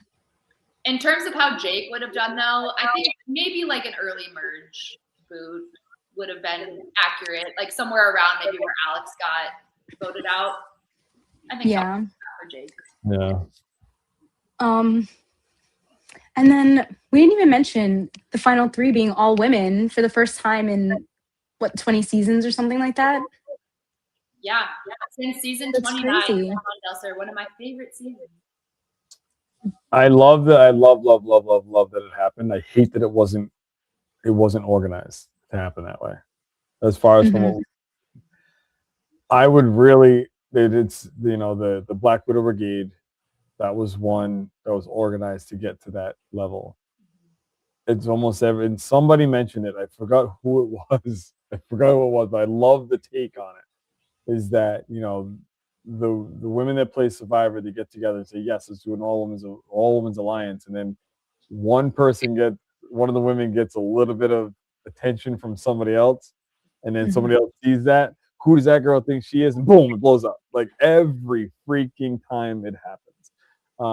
It's not 100% that, but to the extent of that. So I would like to see that happen. I would love to see a group of 4 women get together and say, okay, we are, the Lady Brigade, whatever. It's a horrible name to thought of, but sue me. But get together and say, okay, we're running this. You have, this, and you have this, I have this, and you have that, and then we just bring it all back together and then just run shop on everybody. That would be that's a Survivor wish list of mine. I love that. That's cool. Beautiful. Yeah. I feel like it's nice that it happened. I feel like if they planned it, it probably wouldn't have happened, but it was nice that it happened. Yes. Either way. Yeah. Okay. Social butterfly time. And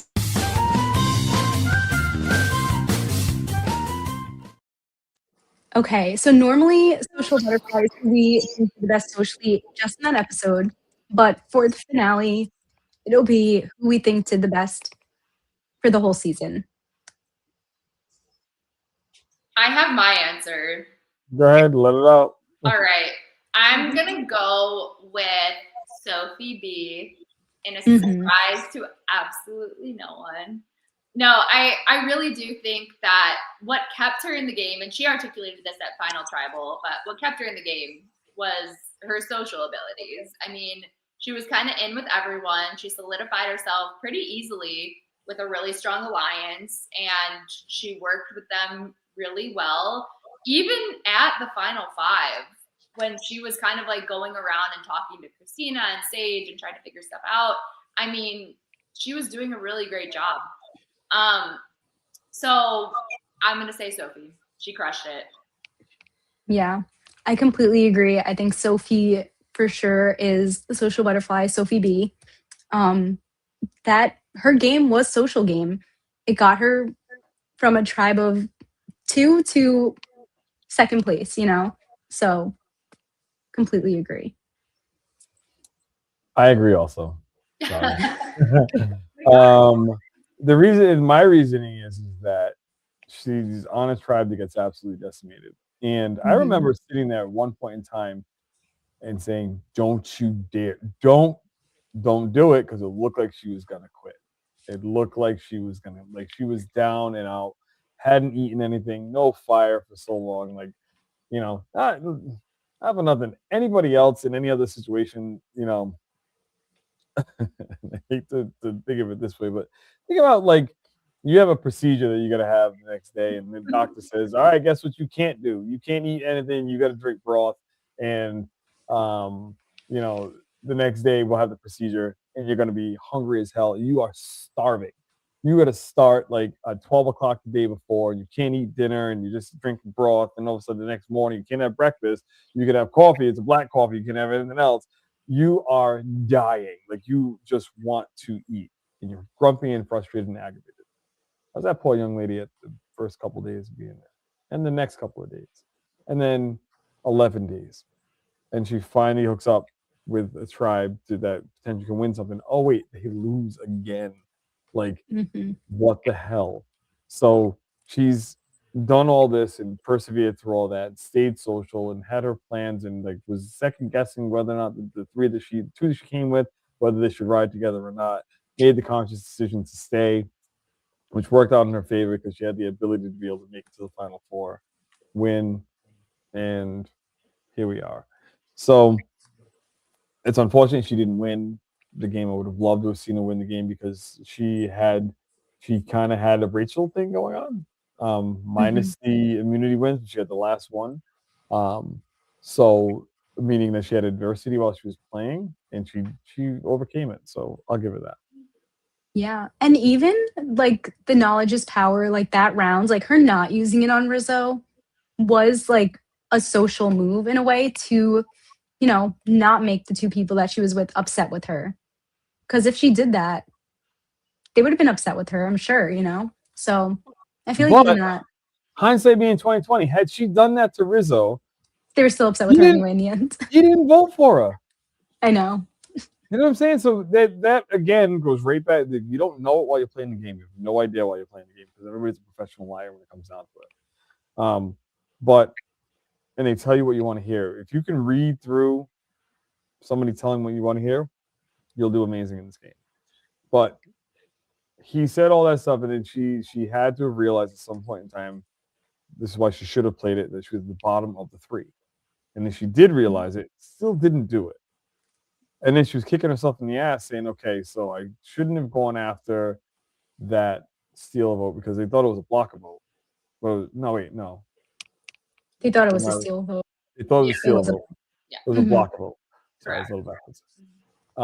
So with that being the case, even either or, I still would have went after Rizzo's idol, you know, and she recognized that. Like she recognizes her full power in that. Like, but for now it's like, then again, she's at the bottom of the three. Send the two that are above her. Now she's one of two. Now she's on an equal footing with the other person in that threesome.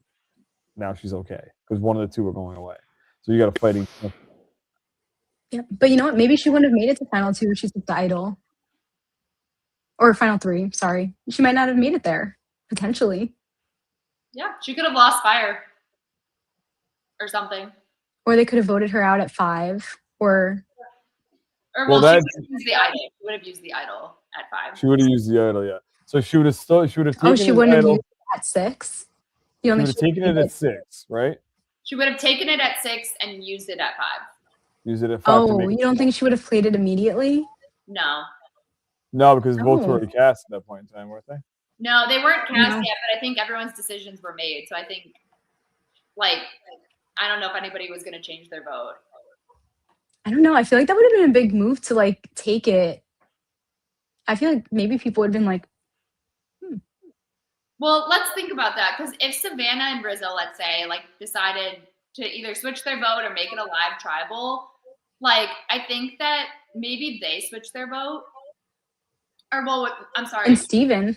Well, Savannah's vote was was blocked, so it wasn't Oh, even. that's right. Oh yeah, so maybe Rizzo changes his vote, but I don't think anybody else would be convinced. I think everyone's like, "Yo, like, we have a shot at this big threat who's been like basically taunting us this whole entire time with this idol, and let's get him out. Like, we have a shot right now. We can break up this alliance of Savannah and Rizzo that seemingly is unbroken." I don't think that. and vote Rizzo out. I think if anything, like even if Steven flipped, I don't know that Sage and Christina would have flipped. I think that they would have stuck to. I think that they would have voted Rizzo, and Sophie would have voted Rizzo, and they would have.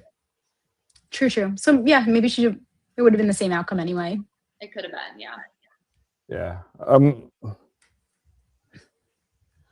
I'm sorry. I'm just trying. Yeah, I'm trying to remember in regards to when she asked him. It was before the votes were read, right? Oh no, before the votes were cast. Yeah. Before votes were cast, I think, right, Kara? Yeah, before the votes were cast, and then he played or you could play the idol then after that because then they talked about it. So yeah. Okay. I don't know why my Yeah, before they went to vote. Okay, fine. I don't know. Yeah. Okay, Sophie B, our social butterfly of the season. Congratulations. Good job, girl. We love you. So, I feel like all there is left to talk about is the first look at 50.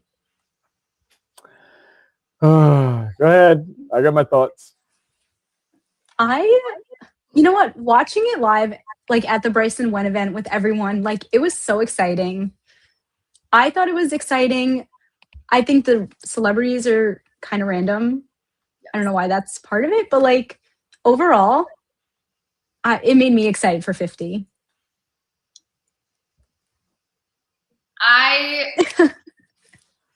I'm a Survivor purist. I thought, and I know I'm not alone here. I thought, along with a lot of other fans, that we were going to almost like reset back to the days of fewer advantages, just more straight up gameplay, straight up players. So I do not love the celebrity aspect. I do not love this idea of this new age super idol that is called like the Billie Eilish something. I'm not into it.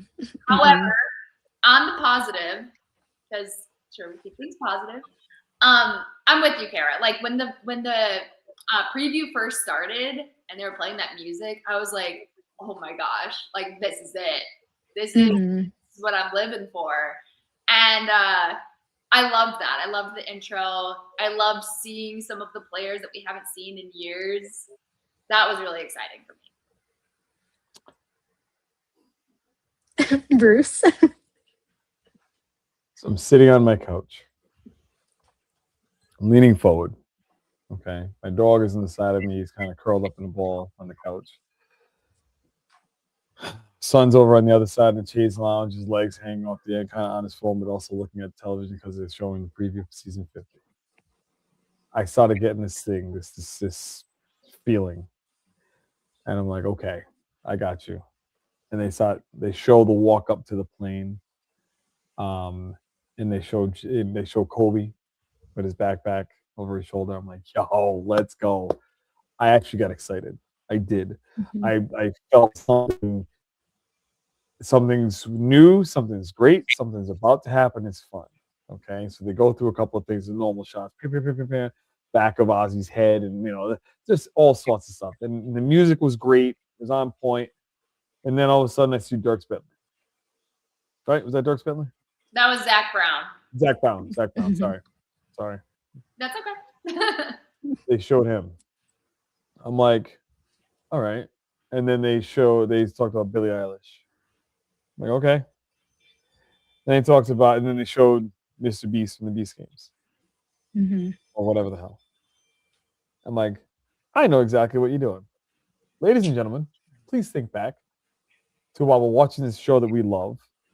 Years and years and years ago. Sponsored by. Lately, we haven't seen sponsored by. This season, we have seen a ton of sponsored by. Macy's, blah, blah, blah, blah, blah. Different companies sponsoring Survivor again.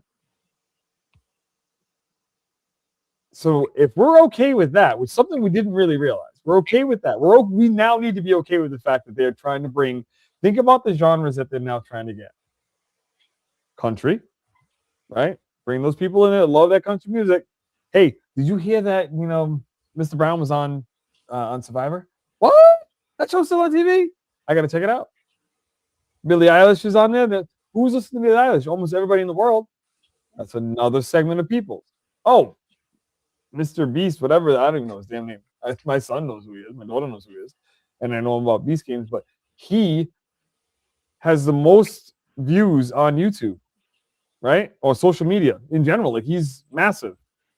Think about all the people that are going to be pulled in now. My grandfather used to watch that. I'm going to watch it too. So now you're bringing in more people. I loved the beginning of 50. I love what 50 is actually doing. 50 is going to bring a whole other genre of people in that are going to want to play this game. They're going to want to watch this game. So when I'm 75 years old, God willing that I make it that far, I can still watch the show that I love and be able to be entertained by the show that I love. It's going to have some stupid stuff that they're going to do, but I'm still going to be able to watch the stuff that I love. So I'm very happy, very excited. I can't wait for it to come on. I can't wait for the Survivor Now podcast stuff that we're about to drop on everybody so that we can let you all know how much we love this damn game and how much amazing content is out there that we're going to be able to bring to you throughout this little downtime. So, yeah. Love it. Yeah. Can we talk about like little pieces of it quick? Like, did you guys, okay, spoilers, yes or no? Do we want to talk about that or no? I mean, I don't like spoilers. Images. Like spoilers that were in the potential spoilers in the first look. Oh, in the image. Okay, yes. Yeah. Christian being shown in a couple shots and then later with a beard is a major spoiler. Like, people were going crazy over that. And that was a major spoiler. And also, and Rizzo maybe like getting very excited when Mr. Beast came out. Potential spoiler. Yes, also a potential spoiler. Because it looks like it came out in the auction. Like they might be bringing the auction back for them. So the auction Probably. doesn't happen to win until after the merge. Single digit. Yeah. So was there anything else? Maybe I missed a couple. Those are the two I was thinking. Okay. Yeah, no, that makes sense. Yeah. Definitely the Christian one was like a big one. Yeah, that was huge. And like us not seeing any of certain players. Like there were certain players we didn't get any shots of. So I was like, it's some sort of a sign that like we don't see them for that long. So like why focus on them in the preview? I don't know. Emily a lot of the new era people. Yeah. Genevieve was not there, but Genevieve has been blowing up her Instagram a lot. Yeah. Like he's got a lot of stuff, which is great, which is absolutely awesome. I love to see that. Can I ask you guys a question about something? The Survivor 50 scavenger hunt that they're gonna do. You guys all saw that. Yeah. Do you have any more insight on that? No, but what I will do is this: for the person that I'm gonna find it. I'm gonna find it. Hold on, wait. Hold on. Found it. So now when I was leaving Survivor and I got my little care package, I got two things that I actually love and hold near and dear to me, which is they're two brand new buffs. Ooh. So to the person who finds it in Rhode Island, okay, I got to see it. You can't just tell me. You find it in Rhode Island, I'm going to give you one of these. So I am 110% going to go. I'm going to put it on my, this is live now. I've just thought about this right now. I'm going to put a post out there and because, CBS, I'm an alum, so they want us to be able to promote things, and I want to be able to promote it with my little spin on it. So these are two brand new, but these are actual Survivor buffs. Like, these have not been opened. They still got the little thing on it, so they're brand spankety new. So to the person that wins it and finds that idol, I'm going to give them one of these. I'm not sure which one yet. Maybe this one. Dang, that's awesome. That's so cool. Yeah. Well, you heard it here first, y'all. That's it. And I encourage all the other people that live in, whatever state they live in, to give back. This is what I'm talking about. This is why this game is so amazing, and we keep it amazing. Just give back to the Survivor community. There are people out there that love it, and there are people that are just like me, just loud and talkative, and there are people that are quiet, like very quiet and shy. Because when I saw you in Orlando, I'm looking, I'm like, that's not her. I go up and say, hey, what's going on? Hi. Like, girl, you know me. Say something loud. But so there's so many different people that love this game, and there are people that love us for the game that we played, hate us for the game that we played, or admire us just because we're on the show that they love. So people in Survivor need to get back a little bit more. Love. Well, that's awesome. Yeah. Well, any final thoughts on the season before we wrap up? I don't think it deserves the hate that it got. I think that a lot of people were clowning on this season, and I think a piece of that is people are just kind of ready for 50, where some people are kind of done with the 40s. Some people thought it was a boring pre-merge, or that, we were forced to Rizzo and Savannah. I actually thought it was a good season. Let's isolate the season and look at it as a singular season, not surrounded by 50 and the other new era seasons. And I think it was pretty good. I completely agree. I think it was a good season. I think if 50 wasn't even a thing, I think Rizzo and Savannah would have been main characters no matter what. And I think it'd be good on a rewatch, and people will appreciate it more. People suck. All right? I'm not going to say everybody, but you know who you are. You're the people that think that this is the end all be all of your life, and you're going to sit there and you're going to just, you can have an opinion. That's perfectly fine. Have your opinion. But I'm going to tell you this. If you can keep your opinion to yourself, it's going to make it so much easier. Everybody's going to say something, so you're never going to appease everybody. This season was a good season. I am not going to complain. There are things on the season that was, I didn't really agree with that, but I can see the overall where they're coming from. Fine. It's still a show that I love. If you're going to be hypercritical, like you said, and Tori, I love what you said. It's a singular season. Think of it that way. This is what you got. Pretend there's nothing before, nothing after. This is what you got. What do you think about it? It's Survivor. Not bad. They cried a little bit more than I wanted them to do, but whatever. It is fine. You can have that opinion. But when you sit there, this season sucked. Worst season ever. I'm stop watching. Good. You know what? You're stupid ass. When you say you're going to stop watching, there's going to be 3 other people that are going to start watching. Because they want to see what's going on. All those Zach Brown fans out there, they're going to be. Amen. So Survivor doesn't need you. If you want to complain about the show and say you're never going to watch again, don't watch. Go away. Go bash another show. Go watch Love Island. Go Jersey Shore. I don't know. Some fake reality show. Go watch that. If you want to watch something that's real, that's emotional, that every person that goes out there has a plan. Just like Mike Tyson said, everybody's got a plan to get punched in the mouth. The island punches you in the mouth. Strategic thinking punches you in the mouth. This beautiful game punches you in the mouth. And it's a good thing because you just stand there, you take it, and you come back, and you try to win $1 million. So if you want to yell at someone for not winning $1 million, it's a zero-sum game. Jeff always says it. Go away. Go watch Days of Our Lives. I don't know what to tell you. But we don't need you. Listen, what's his name? What is his real name? Beast Mode? What's his name? Actually, Mr. I have Beast? no idea, Kara. Mr. Beast. Mr. His real name is Jimmy. Jimmy. Jimmy, Mr. Beast, do me a favor. Jimmy, Throw a can you- post out there and just say, you all need to tune in to season 50 of Survivor, which is coming up on February 28th, 2026. We would get a quadrillion more people. The numbers would go from 6.7 million people that watch 6.7 to probably 18 million. And I don't care if it's the first week, but who cares? I don't care about the people that said they don't like it. Go away, goodbye. Shoo. I agree. The season overall, I loved it. Mm-hmm. I'll give you my that's my honest opinion in regards to I loved it because it's Survivor. So thank you very much. And that's all I got. It really was a good season. People were definitely way too critical of it, but yeah. What do you want for breakfast? Eggs. These eggs are horrible. Stupid. You just asked for eggs. All I do is scramble them. Knock it off. Go make something else. That's right. Want a bowl of cereal? Milk's too cold. We're talking about keyboard warriors here, you guys. These are people that hide behind their screens and they don't have anything better to do other than hate on people. We don't need them.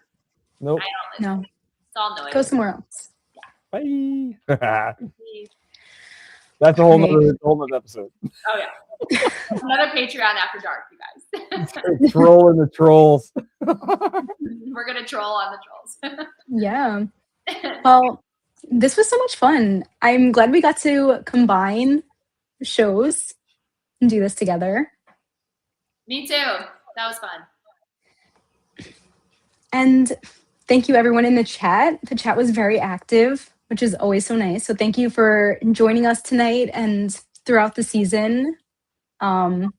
Make sure you tune into Stockwatch tomorrow at 1 p.m. with Troyzan, who is joining Will and Josh. And then on Sunday at 5 p.m., Forgot Something For You with Ollie, Phil, and Lauren O'Connell, which is going to be another great episode you don't want to miss. Also, can I say one thing really quick? Me, Matthew, and Ollie are going to be doing a special show tomorrow night at 6 p.m. Eastern Time.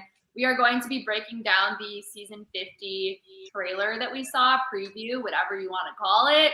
And we're going to be just talking 50 in general and some stuff that we think, predictions, things like that. So tune in. We're a fun crew. I'm excited. That's going to be a good one. And remember to like and subscribe to us on YouTube. Follow us on Instagram at Survivor Now Podcast. And thank you for tuning in. We will see you. Like, subscribe, share, tell a friend, write it down, area pigeon. I don't give a damn. Let the world know. You know what? Be better than Mr. Beast. let more people know. Exactly. Give us more people. And you know what? We'll see you for our 50 coverage. See you soon.